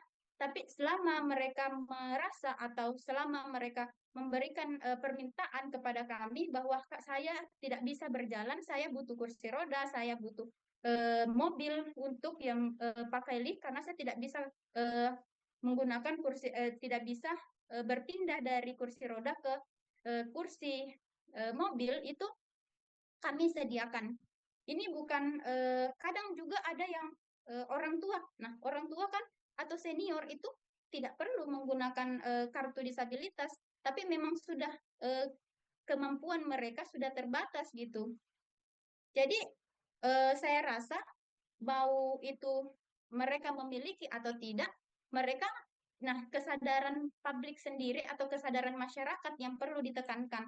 Apakah mereka merasa perlu atau tidaknya itu ya tergantung dari merekanya sendiri ya. Yang saya rasa seperti itu sih. Baik, semoga menjawab pertanyaan. Kita lanjut, mungkin ini untuk 2 pertanyaan terakhir, Mbak Nia. Yang pertama saya bacakan dari saudari Salma Yasmin. Menurut Ibu Nia, bagaimana cara atau tips yang mungkin dapat diterapkan pemerintah ketika akan mengembangkan pariwisata yang ramah disabilitas? Baik, mungkin langkah pertama yaitu mengetahui dulu standar fasilitas seperti apa yang ingin dibangun. Karena bercermin dari apa yang kami dapat di lapangan, bahwa terkadang di sini destinasi-destinasi sudah katanya sudah aksesibel, tapi ketika kita ke sana membawa tamu kita yang sudah memang tidak bisa berpindah atau memang memiliki disabilitas yang sangat besar, nah ini ada kesenjangan terhadap fasilitas. Kadang mereka hanya formalitas menyediakan seperti bidak miring atau rem. Kadang itu ukurannya tidak sesuai dengan kursi roda, maka tidak bisa dilalui oleh orang-orang disabilitas. Atau mereka membuat itu terlalu terjal. Nah, itu tidak bisa digunakan jika terlalu terjal. Atau khususnya toilet yang paling penting. Terkadang mereka-mereka yang dari petugas atau destinasi membuat toilet tapi pegangannya atau handrailnya itu tidak semestinya. Kadang handrailnya di mana, WC tempat duduk toiletnya di mana gitu. Itu yang perlu ditekankan, bagaimana pemerintah harus memperhatikan standar terlebih dahulu, lalu membuat bagaimana destinasi tersebut aksesibel, tidak membuat destinasinya mewujudkan standarnya yang kita buat ini fasilitas ini tapi kita tidak menuruti standar, itu tidak berfungsi secara semestinya. jika digunakan oleh teman-teman disabilitas gitu. Sekian dari saya. Baik, ada beberapa pertanyaan yang serupa mungkin sudah terjawab atas pertanyaan tersebut dari jawabannya Mbak Nia. Nah, ini untuk pertanyaan terakhir Mbak Nia di sesi Mbak Nia ini dari saudari atau saudara Kaisar Setiawan. Pelatihan seperti apa yang cocok untuk karyawan pekerja pariwisata untuk segmen aksesibilitas di Indonesia, terutama di bidang wisata pantai, Mbak Nia? Oh, wisata pantai. Ya. Nah, ini sangat menarik ya. Di Accessible Indonesia kita punya namanya beach wheelchair. Nah, beach wheelchair ini dikhususkan untuk kursi roda yang benar-benar khusus bisa digunakan di pantai gitu. Nah, saya rasa untuk pelatihan karena kami sendiri keterbatasan saya, founder saya sebenarnya dia adalah master dari disabilitas gitu. Dia mengambil S2 di Leeds, Universitas Leeds. Nah, itu mungkin ketika saya sendiri pribadi tidak mengetahui hal apa yang harus saya lakukan, saya akan pergi ke benar-benar orang yang tahu bagaimana menangani hal-hal seperti ini. Nah, mereka akan menjadi advisor. Nah, yang perlu diberikan atau penataan yang perlu diberikan oleh staff, saya rasa pemerintah harus menyediakan wawasan bagaimana Indonesia ini punya advisor yang baik tentang disabilitas terlebih dahulu dan mengajarkan hal-hal yang patut dan tidak patut dilakukan oleh pegawai pada saat baik itu di pantai, di destinasi manapun itu, saya rasa penyediaan pelayanannya itu harus perlu dari advisor yang benar-benar terkemuka, bukan yang kita yang memang background-nya tidak ada di hal seperti itu. Saya pun sendiri kalau misalkan dapat tamu atau konsumen yang benar-benar ya sudah paralyzed, yang memang benar-benar dia tidak bisa bergerak dari pinggang ke bawah atau mereka butuh sesuatu, saya akan pergi ke advisor saya atau founder dari Accessible ini. Nah, itu pentingnya mungkin kita atau bagian orang-orang yang bergerak di destinasi pariwisata memiliki orang yang benar-benar sudah paten atau kompeten di bidangnya gitu untuk memberikan kita advice apa yang harus kita lakukan dan tidak harus kita lakukan gitu. Baik, semoga menjawab pertanyaan atas pertanyaan yang sudah dilayangkan. Mbak Nia, terima kasih banyak. Ini masih banyak pertanyaan, tapi sudah sebagian besar sudah terjawab. Terima kasih banyak sudah hadir sebagai pemateri kedua dari webinar pada pagi ini. Saya izin menyimpulkan bahwa Accessible Indonesia berfokus untuk melayani teman-teman penyandang disabilitas dan teman-teman yang sudah senior. Dan wisata disabilitas itu adalah cerminan dari kesetaraan untuk mendapatkan pengalaman yang sama. Yang mana di dalamnya itu tentu ada penggerak dan pertumbuhan ekonomi. Karena dalam kita melayani teman-teman disabel atau difabel, pertumbuhan ekonomi itu muncul dari rasa menghargai perbedaan, memenuhi standar global, dan berusaha meningkatkan citra diri sehingga menarik lebih banyak wisatawan untuk mampir ke sebuah daerah atau destinasi wisata. Saya ucapkan terima kasih sekali lagi Mbak Nia telah menjadi pemateri yang kedua pada hari ini. Semoga kita sukses dan sehat selalu Mbak. Dan mungkin kalau misalnya ada tema-tema yang serupa agar bisa kembali mengisi tema webinar di pariwisata Universitas Terbuka. Terima kasih Mbak Nia. Terima kasih kembali Pak.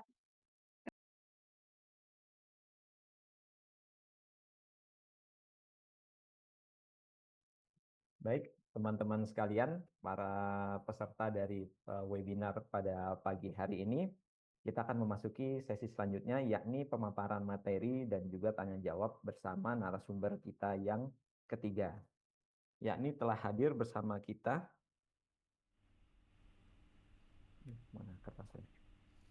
Ibu Rahma Utami dari Suarez. Selamat pagi Ibu Rahma Utami. Pagi, suaraku jelaskah? Ya, Ibu izin untuk supaya kita nyambung gitu Bu, lebih enak ngobrolnya. Kira-kira mau dipanggilnya Ibu atau Mbak nih? Nah, saya biasa dipanggil Om sih. Waduh, jangan. Apapun nggak apa, nggak masalah. Berarti saya panggilnya Mbak Rahma saja ya. Oke. Mbak Rahma, masih sama dengan pemateri kita yang pertama dan yang kedua. Untuk sesi pemaparan materi ini, Mbak Rahma memiliki waktu 25 menit dan selanjutnya kita akan lanjutkan di sesi Q&A selama 10 menit. Oke. Saya izin untuk mengingatkan jika sudah tersisa 5 menit lagi ya, Mbak Rahma. Kepada Mbak Rahma Utami, waktu dan tempat saya persilahkan. Oh, sorry. Mbak Rahma mungkin sebelumnya izin membacakan CV-nya terlebih dahulu ya. Sip.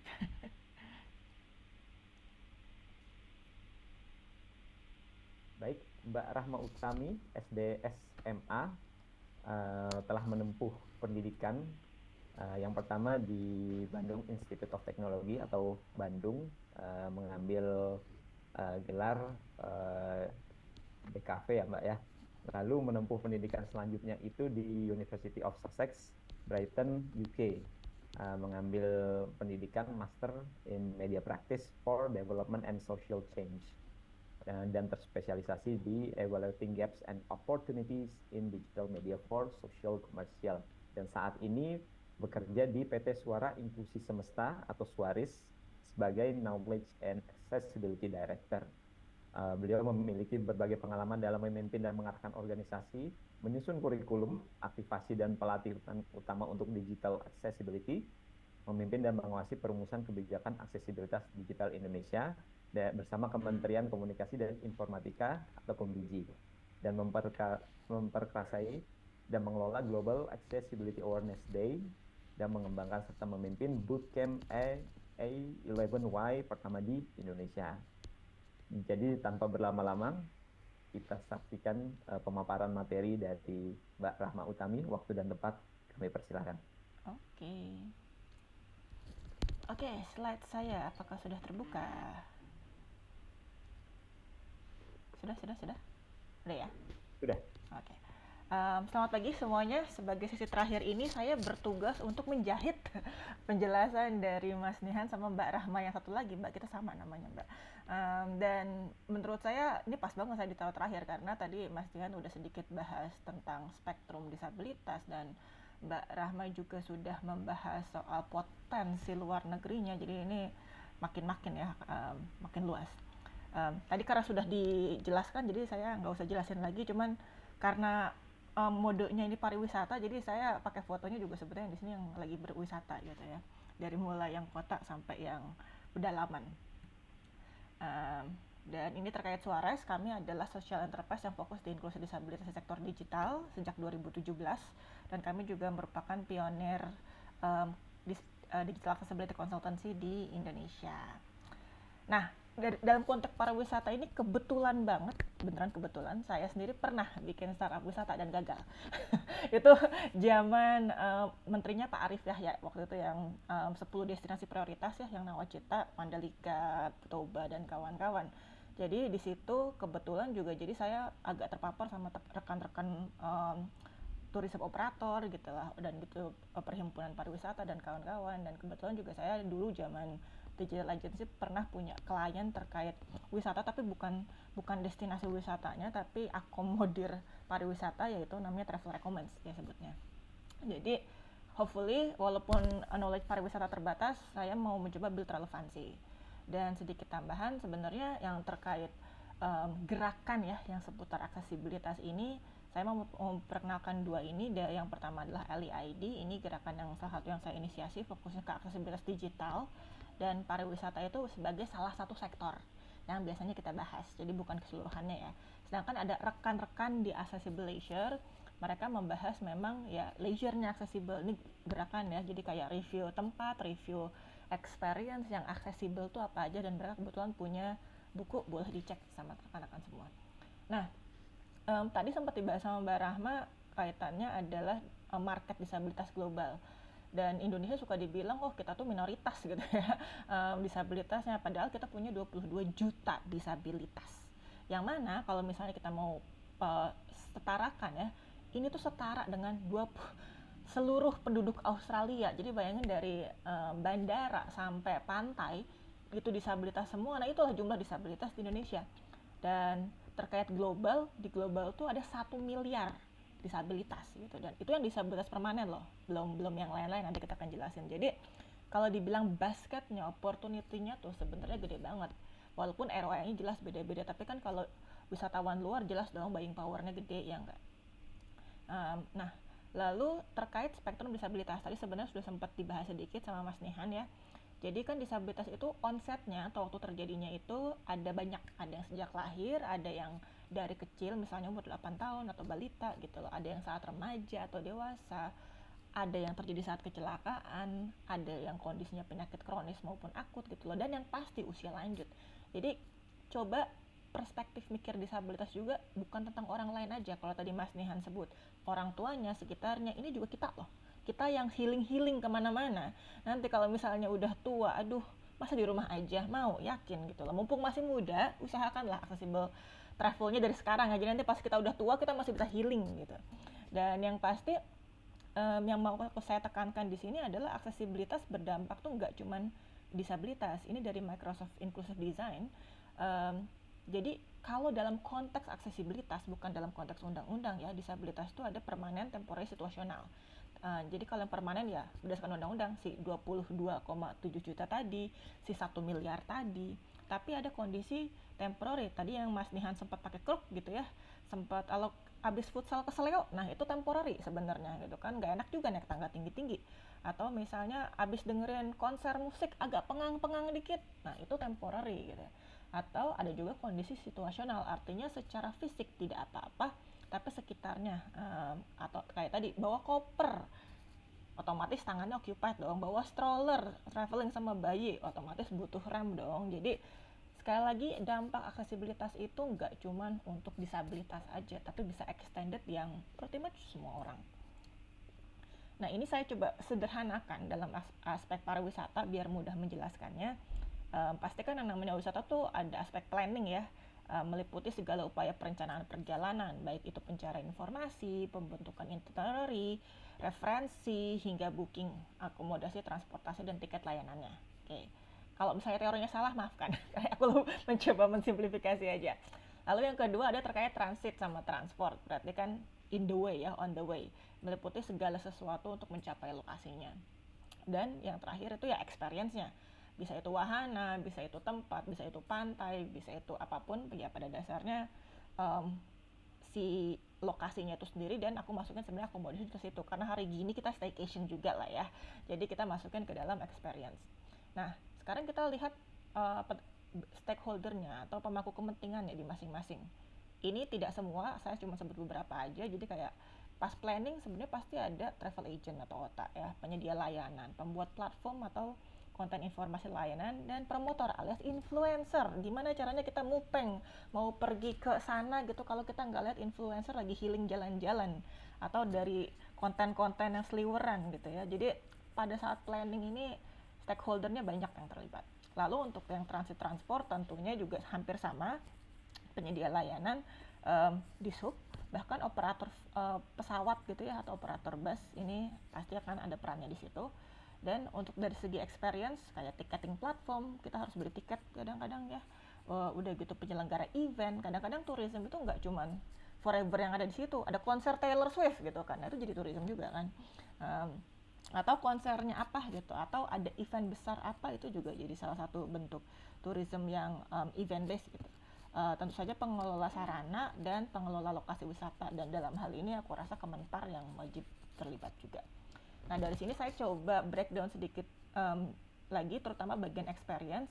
Nah experience yang akan kaitannya sama accessible tuh kita tidak bisa memisahkan dari konteks yang super banyak ya. Ada yang wisata kuliner, ada yang alam, ada yang budaya, ada yang staycation, city tour, spiritual, olahraga, konser gitu ya. Dan dari masing-masing ini berarti kan komponennya beda-beda. Ada yang punya guidebook, ada yang navigasi, ada yang sifatnya schedule atau jadwal, ada yang sifatnya menu, ada yang sifatnya tiket gitu ya. Dan juga ada yang benar-benar pindah dari satu lokasi ke satu lokasi lain. Dan ini semuanya bisa kita bedah mana yang harus aksesibilitas itu mengambil peran di sana. Jadi kita akan pecah komponen-komponen dari masing-masing experience ini ibaratnya benda-benda terkaitnya apa aja atau experience terkaitnya apa aja, dan dari situ apa sih yang butuh kita tingkatkan aksesibilitasnya.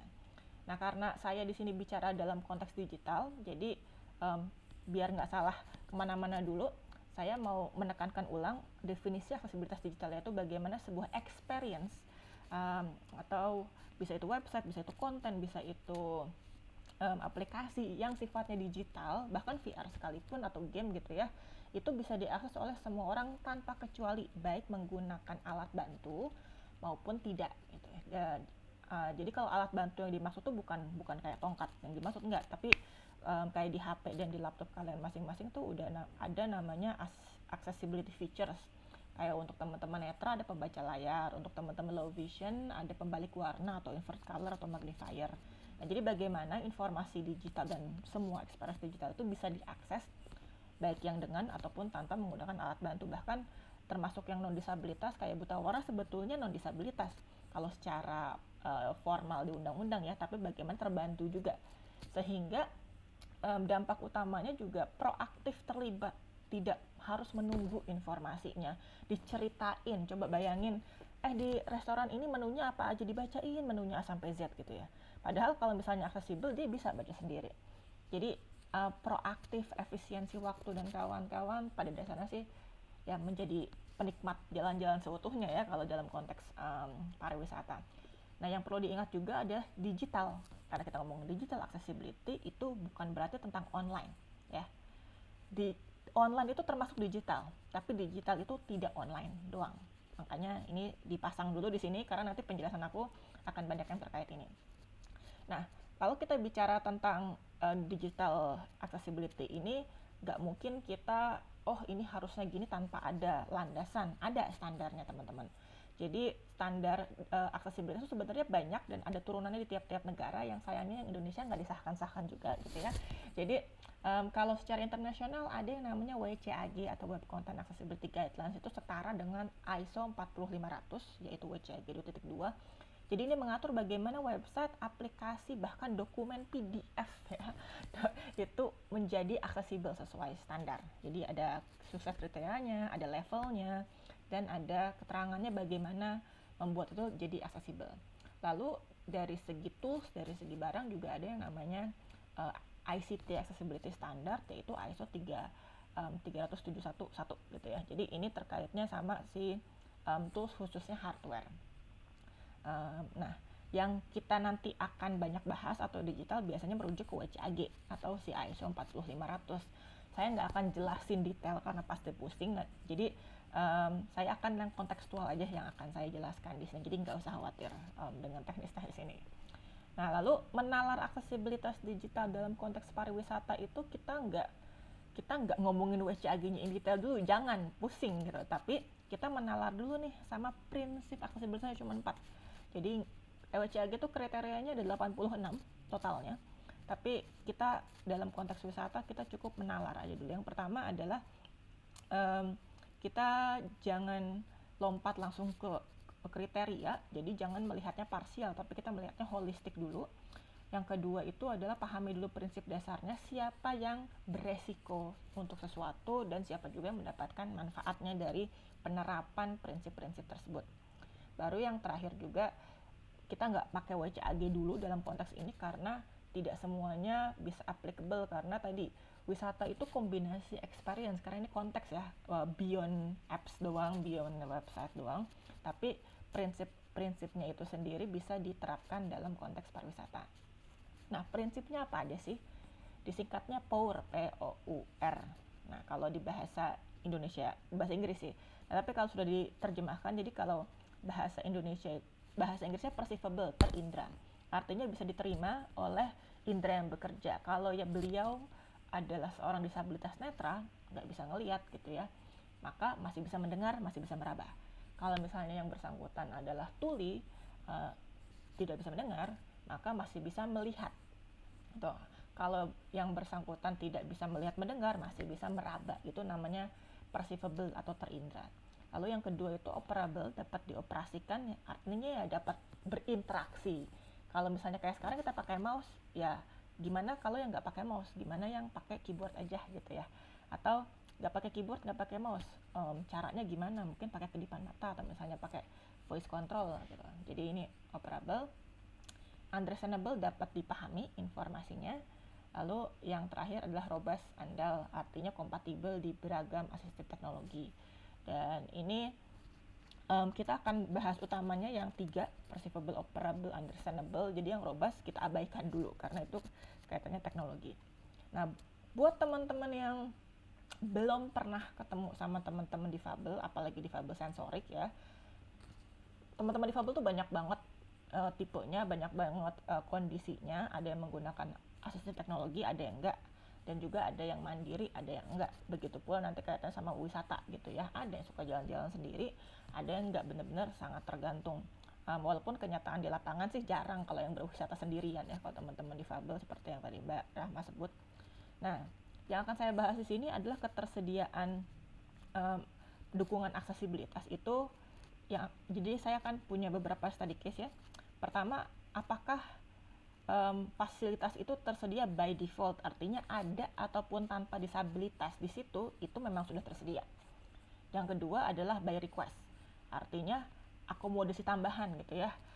Kalau ada disabilitasnya, maka fasilitas tersebut bisa di request atau bisa ditambahkan.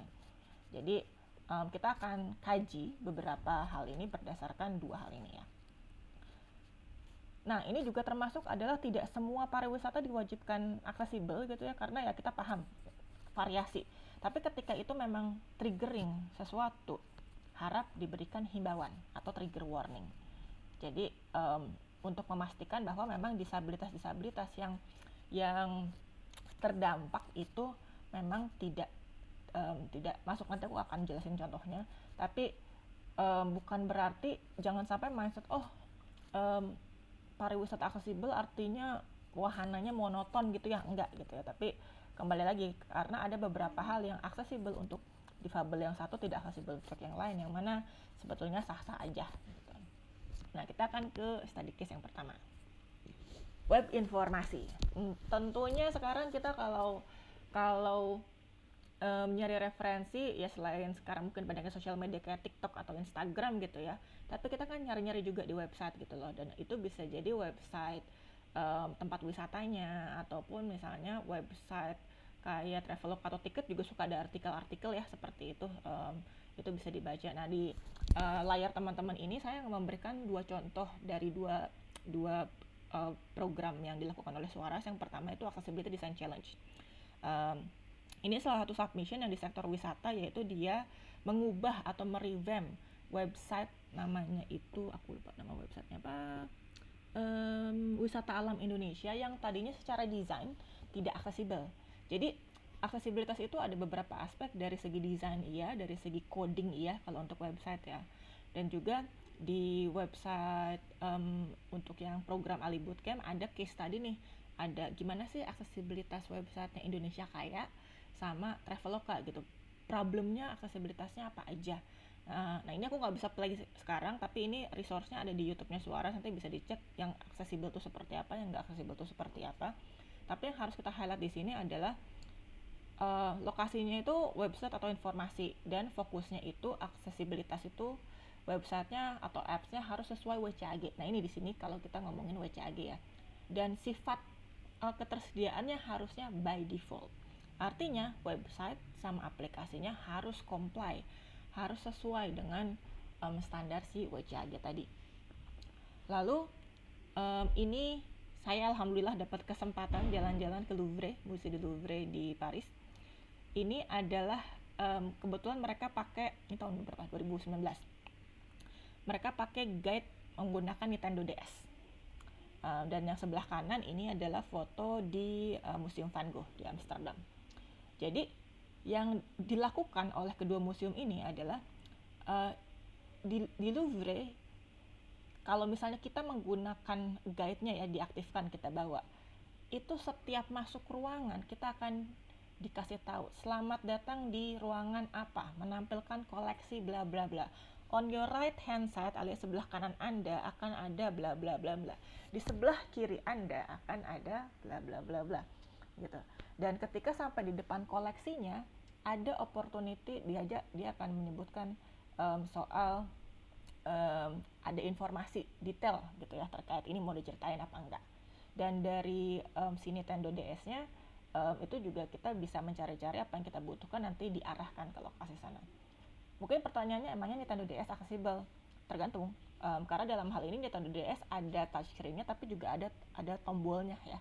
Dan dia ada pembaca layarnya. Sekarang praktek ini bisa digantikan 100% oleh HP biasa sebenarnya. Yang penting tadi aplikasi guide-nya itu aksesibel sesuai si WCAG. Dan ini memang ada kombinasi antara hardware sama software, artinya kayak tadi tiba-tiba kita masuk ke ruangan, terus ini ruangan apa disebutin, sebelah kanan ada apa, itu bukan urusan software aja, tapi ada sensor di ruangannya. Nah lalu yang sebelah kanan yang tactile itu ya, jadi beberapa lukisan Van Gogh yang terkenal, yang khususnya benar-benar terkenal banget, itu disediakan tactile-nya. Jadi teman-teman netra bisa merasakan, oh lukisannya seperti ini gitu, kasar-kasar beda, warnanya beda, ketinggiannya beda gitu. Jadi kan ya lukisan gak boleh dipegang ya, mahal ya gitu kan, jadi digantikan oleh si tactile-nya. Dan semua ini tersedia by default, artinya dengan ataupun tanpa disabilitas itu sudah tersedia. Dan jujur saya waktu yang Louvre itu, saya emang ke museum biasa selalu bawa guide, saya agak kaget dan very surprise ketika wow, guide-nya sangat aksesibel gitu ya. Nah lalu kebetulan lagi, ini pengalaman pribadi lagi, Masjidil Haram. Jadi di Masjidil Haram itu kalau misalnya kita di aplikasi Nusuk, sebetulnya ada special assistant bisa dibutuhkan dan ada area terbatas. Nah, TV di depan yang teman-teman lihat itu adalah buat juru bahasa isyarat. Nah, jadi kalau misalnya nanti ada kajian, kalau misalnya ada apa, nanti di layar situ itu bakalan muncul juru bahasa isyarat. Tapi juru bahasa isyaratnya bahasa apa gitu, karena itu makanya kita harus request. Jadi kalau yang disediakan area khususnya permanen, identifikasi peserta permanen, tapi akomodasi tambahan yang sifatnya digital, yaitu juru bahasa isyarat tambahan yang ada di layar, itu by request. Jadi kita harus minta dulu sehingga disediakan juru bahasa isyarat sesuai kebutuhannya. Tuh. Nah, tadi saya sempat bahas soal trigger gitu ya. Sekarang kan sering video mapping lah, atau misalnya immersive experience. Nah, ini kita harus sediakan warning sebetulnya. Jadi kalau misalnya immersive experience-nya itu terlalu banyak bling-bling atau flashing, itu bisa berpotensi menimbulkan kejang untuk teman-teman dengan kondisi epilepsi. Jadi itu baiknya di depannya langsung, jika Anda memiliki kondisi ini, harap tidak, karena ini memang ya udah experience-nya seperti itu gitu. Jadi jangan sampai orang udah masuk duluan kejang gitu kan, jangan sampai gitu loh. Dan ini sangat mungkin kejadian di immersive experience, di pentas seni, musik gitu ya, karena musik kan banyak light seperti itu seharusnya sih ada semacam himbauan gitu ya. Dan ini harus tersedia by default, artinya sekedegaban gitu ya. Mungkin kalau ada yang pernah juga nonton di bioskop, mungkin ada yang pernah ngelihat warning ini juga, itu sama gitu ya, warning film ini ada banyak flashingnya. Nah ini aku akan mengundang teman-teman di sini, boleh jawab di kolom chat kalau berminat gitu ya. Ada beberapa kasus bagaimana membuat beberapa hal ini aksesibel secara digital ya, secara digital kita ingatin lagi. Yang pertama, ini kebetulan lagi saya baru dari Kebun Raya Bogor. Di Kebun Raya Bogor di sini ada QR code. Kira-kira gimana bikin ini aksesibel? Ada yang mau coba jawab di chat?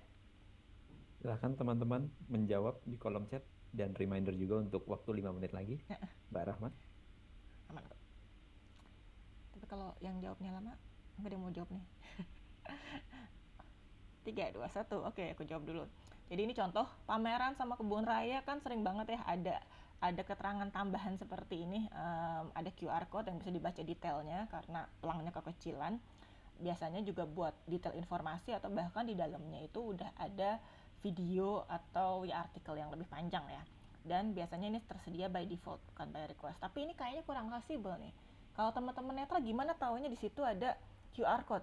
Tapi kalau secara penjelasan, kalau penjelasannya online, ini bisa banget kebaca oleh teman-teman netra gitu kan. Tapi QR code di sini tuh nggak cukup untuk menjadi aksesibel. Solusinya adalah yang pertama, bagian QR code-nya diberikan dimensi, ditambahin. Kalau pernah lihat kayak gini di TJ bisa tuh ditambahin. Oh di sini, jadi kan kalau misalnya nge-scan gampang. Ada estimasi lah, nggak usah lah QR code-nya 3D, tapi dikasih tonggolan tonjolan aja. Nah, tapi yang penting juga adalah dukungan guiding block juga, karena ada tempat berhenti. Oh, kalau tempat berhentinya di sono gitu ya, nggak tahu dia ada QR code di situ juga gitu kan, atau ada informasi. Jadi guiding block tetap dibutuhkan gitu ya. Jadi tersedia guiding block, QR fisik diberikan penanda 3 dimensi. Lalu wisata nggak kulineran dong gitu ya. Kira-kira kalau misalnya ini kebetulan aku mau pakai case-nya disabilitas netral lagi. Nyampe restoran ada menu apa aja? Menunya di 50. Ya masa dibacain? Menunya apa aja, silahkan lihat di papan ini. Gak kelihatan. Gimana caranya biar ini lebih aksesibel? Ini konten dari teman-teman Accessibility ya. 3, 2, 1. Jadi ini sering terjadi pada restoran gitu ya. Fokusnya adalah detail informasi, multiformat informasi, sifatnya harusnya adalah by default, yaitu tersedia menu dalam bentuk QR. Tapi bukan berarti dalam QR doang ya, gitu kan. Terus tapi QR-nya, aduh nge-scan-nya bingung. Bikin link pendek gitu kayak bit.ly atau misalnya apa, tapi pastikan yang mudah disebut, misalnya bit.ly _resto X misalnya. Nyambung, jadi gampang diketik juga. Dan yang paling penting, info di QR-nya aksesibel. Jangan sampai dikasih QR dalamnya gambar gitu kan, sama aja bohong. Jadi dan dokumen atau web yang aksesibel ini gampang banget dibikin. Jadi jangan sampai disediain QR tapi QR-nya nggak aksesibel, sama aja gitu ya. Kayak tadi saya terkait jadwal atau agenda, kalau misalnya kayak seminar apa segala macam, karena waktunya mepet jadi aku langsung aja. Jadi kayak saya harus nge-book waktu nusuk gitu kan untuk masuk Raudoh. Saya harus merencanakan mau beli tiket Flixbus, saya mau ikut sesi seminar yang mana gitu ya di Tehin Asia, atau saya mau ke bus apa di Inakraf gitu. Nah ini banyak banget yang kaitannya sama schedule, sama jadwal. Jadi yang harus difokuskan itu adalah krusialnya informasi terkait pembagian waktu di dalam lokasinya, dan apalagi ini kaitannya ada proses booking, mobilisasi, dan navigasi lokasi. Dan harusnya nanti ini tuh by default bukan by request ya. Solusinya adalah tersedia opsi informasi dalam format sederhana, misal dokumen kalau misalnya ininya nggak aksesibel. Terus alternatif metode booking, jadi nggak cuma via app aja, mungkin via call bisa. Dan tentunya kalau pakai website atau aplikasi sesuai standar WCAG. Dikit lagi. Terus ada yang keempat, case tadi yang D harusnya ya. Ini saya ambil dari Museum Nasional. Ada videonya teks putih di belakang ini yang cerah. Itu sebenarnya tidak sesuai standar aksesibilitas. Teksnya makin terang makin nggak kelihatan gitu ya, karena backgroundnya cerah gitu. Dan untuk yang sifatnya gambar, sayangnya belum ada alt text-nya gitu. Jadi ini terjadi di banyak banget, sedangkan banyak informasi itu di sosial media soal wisata. Dan harusnya kayak alt text, kayak captions yang sesuai standar, sesuai aksesibilitas itu harusnya tersedia by default gitu ya. Ada alt text di foto, kontras warna yang benar, dan caption, warna, dan animasi. Nah ini dari Suarez ada beberapa resource gratisan yang bisa dibaca. Ada tutorial menambahkan alt text di konten, bisa diakses, bisa dicari nanti. Dan juga di media sosial Suarez ada bagaimana membuat warna lebih aksesibel. Ini yang paling gampang buat diterapkan, dua hal ini, jadi silahkan dicek. Dan tambahan terakhir adalah layar sentuh non HP, smart TV gitulah, itu nggak aksesibel kalau misalnya kita hanya mengandalkan itu doang. Jadi sering terjadi di mesin tiket, ATM, informasi interaktif. Lalu kita pakai dokumen PDF, tidak semua PDF aksesibel. Ini juga ada prinsipnya, tapi gampang banget sebenarnya membuat dokumen aksesibel itu, swear. Nggak susah website. Dan penutup dari saya, difabel juga butuh healing ya, dan kalian juga kalau misalnya nanti tua juga, aku rasa juga pada butuh healing. Dan yang saya mau tekankan itu, yang tadi juga Mbak Rahma sempat bilang, aksesibilitas itu jangan jadi formalitas ya, udah tapi belum, gitu aja. Thank you. Baik, terima kasih banyak Mbak Rahma Utami atas pemaparan materinya. Izinkan saya untuk mungkin men-summary sedikit bahwa secara data terdapat 22 juta disabilitas di negeri ini, dan kalau berbicara aksesibilitas itu berdampak tidak hanya kepada penyandang disabilitas, tapi juga berdampak kepada pemangku-pemangku kepentingan dari proses pariwisata itu sendiri. Dan juga kalau kita berbicara tentang digital accessibility, digital itu tidak sama dengan online. Dan juga perlu digarisbawahi bahwa tidak semua pariwisata aksesibel, tapi perlu adanya trigger-trigger warning terhadap aksesibilitas itu sendiri. Dan sudah tadi dipaparkan secara case by case oleh Mbak Rahma Utami terkait bagaimana digital accessibility itu bisa bekerja dan bisa membantu teman-teman difabel dan penyandang kebutuhan khusus ataupun teman-teman senior lainnya. Nah, kita sekarang memasuki sesi Q&A, Mbak Rahma Utami. Kita punya waktu 10 menit. Saya izinkan untuk memilah dan juga membacakan pertanyaan-pertanyaan yang pasti ini banyak sekali Mbak yang meminta materi yang barusan dipaparkan oleh Mbak Rahma Utami. Apakah boleh di-share Mbak nanti? Udah di-share ke Mas Nihan nanti pas Oke, sudah nanti isi kita izin evaluasi ya. untuk kirimkan. Dan ini juga banyak yang meminta untuk kolaborasi bersama Mbak Rahma Utami terkait pemahaman yang barusan dipaparkan. Nanti juga bisa kita share ya Mbak ya, jika ada teman-teman yang mau bermitra atau berkolaborasi. Nah, untuk pertanyaan pertama dari Saudara Niko Primadona, harga merupakan salah satu concern untuk berwisata. Untuk wisata disabilitas ini kiranya lebih mahal atau sama dengan wisata normal, Mbak, dari pengalaman Mbak? Terkadang teman-teman kita yang disabel terkendala paket wisata yang mereka mungkin harganya berbeda atau gimana, Mbak? Sebenarnya tergantung ya. Tadi kalau misalnya udah untuk beberapa hal yang disediakan by default, itu kan jadi bagian fasilitas yang dinikmati semuanya. Kayak tadi kalau misalnya kayak QR code, mau yang disabilitas mau yang enggak, kita nge-scan gitu. Kayak di Museum Macan aja contohnya. Mau disabilitas mau enggak, harganya sama gitu kan. Jadi itu kembali lagi tergantung bagaimana fasilitas yang disediakan. Tapi untuk beberapa hal implementasi aksesibilitas dan tentunya berdampak nggak cuma ke disabilitas tapi ke semuanya, ya otomatis dia sebenarnya tidak mempengaruhi harga, tidak ada harga khusus gitu. Palingan kalau kayak tadi yang kasusnya Louvre gitu ya, itu guide-nya memang bayar tambah guide, si guide digital itu. Tapi kalau misalnya itu berupa aplikasi yang diinstal, itu totally free dan itu bisa dipakai baik itu oleh disabilitas dan non disabilitas gitu. Terima kasih, semoga menjawab pertanyaannya dari Saudara Niko. Ini selanjutnya kita juga punya pertanyaan. Selamat pagi, Mbak Rama. Izin bertanya terkait materi barusan.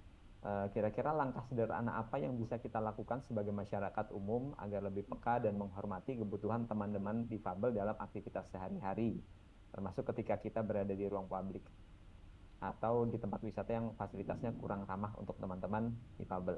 Oke. Pertama, ketika juru parkir menawarkan parkir di trotoar dan ada guiding block, tolong jangan diterima gitu ya. Itu hal paling basic kalau saya nyebutnya. Ketika kita juga, kita datang ke sebuah tempat wisata dan ada parkir-parkir, terus menawarkan di trotoar dan jelas-jelas trotoarnya ada guiding blocks, terus kita menerima, ya kita bagian dari masalah sebetulnya ya. Jadi dimulai dari konsistensi kitanya dulu di sebelah sana.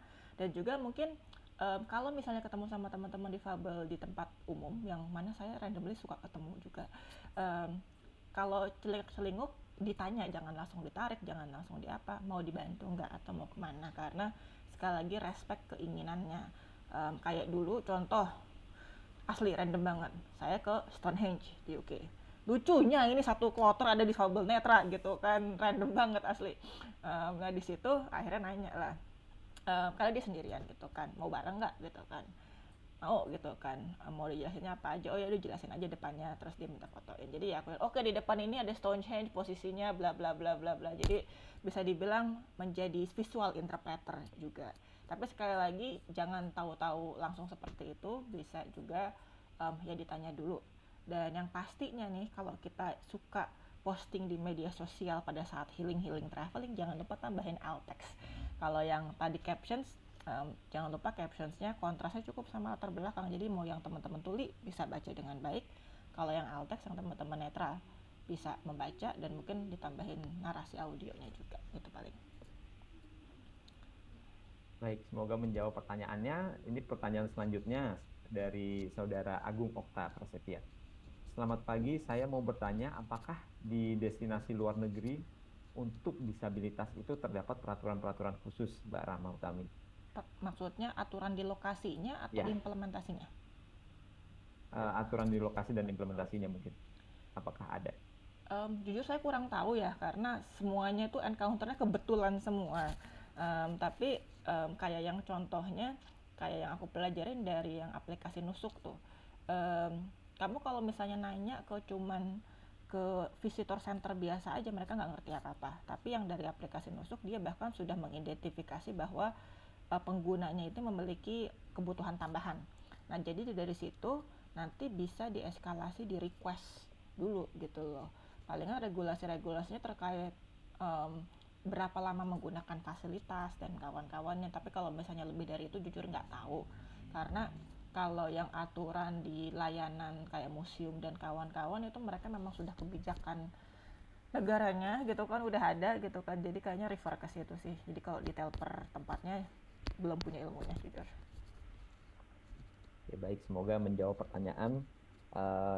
Mbak Rahma, kita masih punya 3 menit lagi untuk pertanyaan terakhir. Mungkin dari saya, Mbak, tadi kan sudah disampaikan bahwa tidak semua pariwisata itu harus aksesibel. Kira-kira kalau dari contohnya yang seperti apa sih, Mbak Rahma? Kira-kira yang tidak harus aksesibel itu yang seperti apa? Sebenarnya ini bukan tidak harus aksesibel ya, semuanya itu kalau mau dikoreksi adalah punya derajat aksesibilitas yang berbeda. Kalau kita mau ngomongin aksesibel 100%, nggak realistis juga gitu loh. Jadi kayak tadi, sejauh mana, dan ini mungkin juga tergantung dari inovasi rekan-rekan yang sifatnya produk ya. Kayak tadi pantai sudah bisa diakses dengan kursi roda, tapi apakah misalnya surfing sudah bisa gitu, karena belum tentu juga gitu kan, mungkin kecuali sudah ketemu mesinnya, nah jadi bisa dibilang lebih ke arah tidak membuat aksesibel itu bukan berarti oh ya udah kita tertutup buat yang disabilitas, bukan, tapi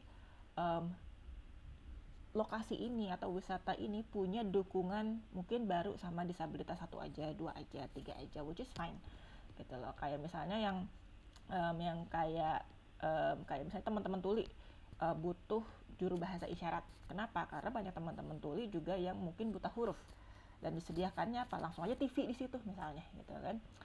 Tapi misalnya itu berupa miniatur, dan yang mana susah banget buat disabilitas netra ya kan. Untuk disabilitas netra bisa megang susah, 3D printing juga susah gitu kan. Jadi ya mungkin itu disediakannya cukup dengan suara narasi aja gitu kan. Atau kayak tadi, kita nggak bisa menafik ada immersive experience, lighting dan kawan-kawan. Nah itu tidak aksesibel untuk yang penderita epilepsi, tapi itu aksesibel buat yang ingin penikmat musik lainnya. Itu untuk yang netra musiknya bisa, untuk yang tuli suaranya bisa. Jadi lebih ke arah kayak gitu, maksudnya tidak semua, karena mindset aksesibelnya kan harus ramah semuanya, nah udah pusing nah kalau misalnya kayak gitu. Oke, baik. Itu tadi sudah menjawab atas pertanyaan yang tadi barusan saya layangkan. Mbak Rahma Utami, kita sudah sampai di penghujung acara, Q&A-nya juga sudah terjawab semua. Terima kasih banyak sekali lagi saya sampaikan ke Mbak Rahma Utami telah hadir dan juga mengisi materi yang sangat bermanfaat ini. Dan juga tidak lupa, terima kasih setinggi-tingginya kami sampaikan juga kepada pemateri sebelumnya, Mas Nihan Lanisi dan juga Mbak Rahmania, dan pemateri ketiga ya ini Mbak Rahma Utami, atas wawasan dan pengetahuan yang telah dibagikan untuk mencerahkan para peserta pada pagi menjelang siang hari ini terkait membuat pariwisata yang lebih aksesibel. Webinar ini saya harapkan dapat membawakan wawasan berharga dan mendorong kita semua untuk mengimplementasikan pengetahuan yang diperoleh demi menciptakan pariwisata yang lebih inklusif di Indonesia. Bapak, Ibu, dan peserta sekalian, kita sudah sampai di penghujung acara.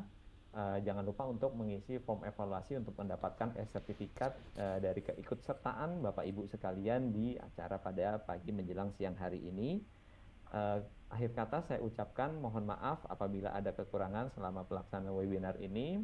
Saya tutup dengan pantun. Saya Mantan Lisa Mariana, cukup sekian dan sampai jumpa. Assalamualaikum warahmatullahi wabarakatuh.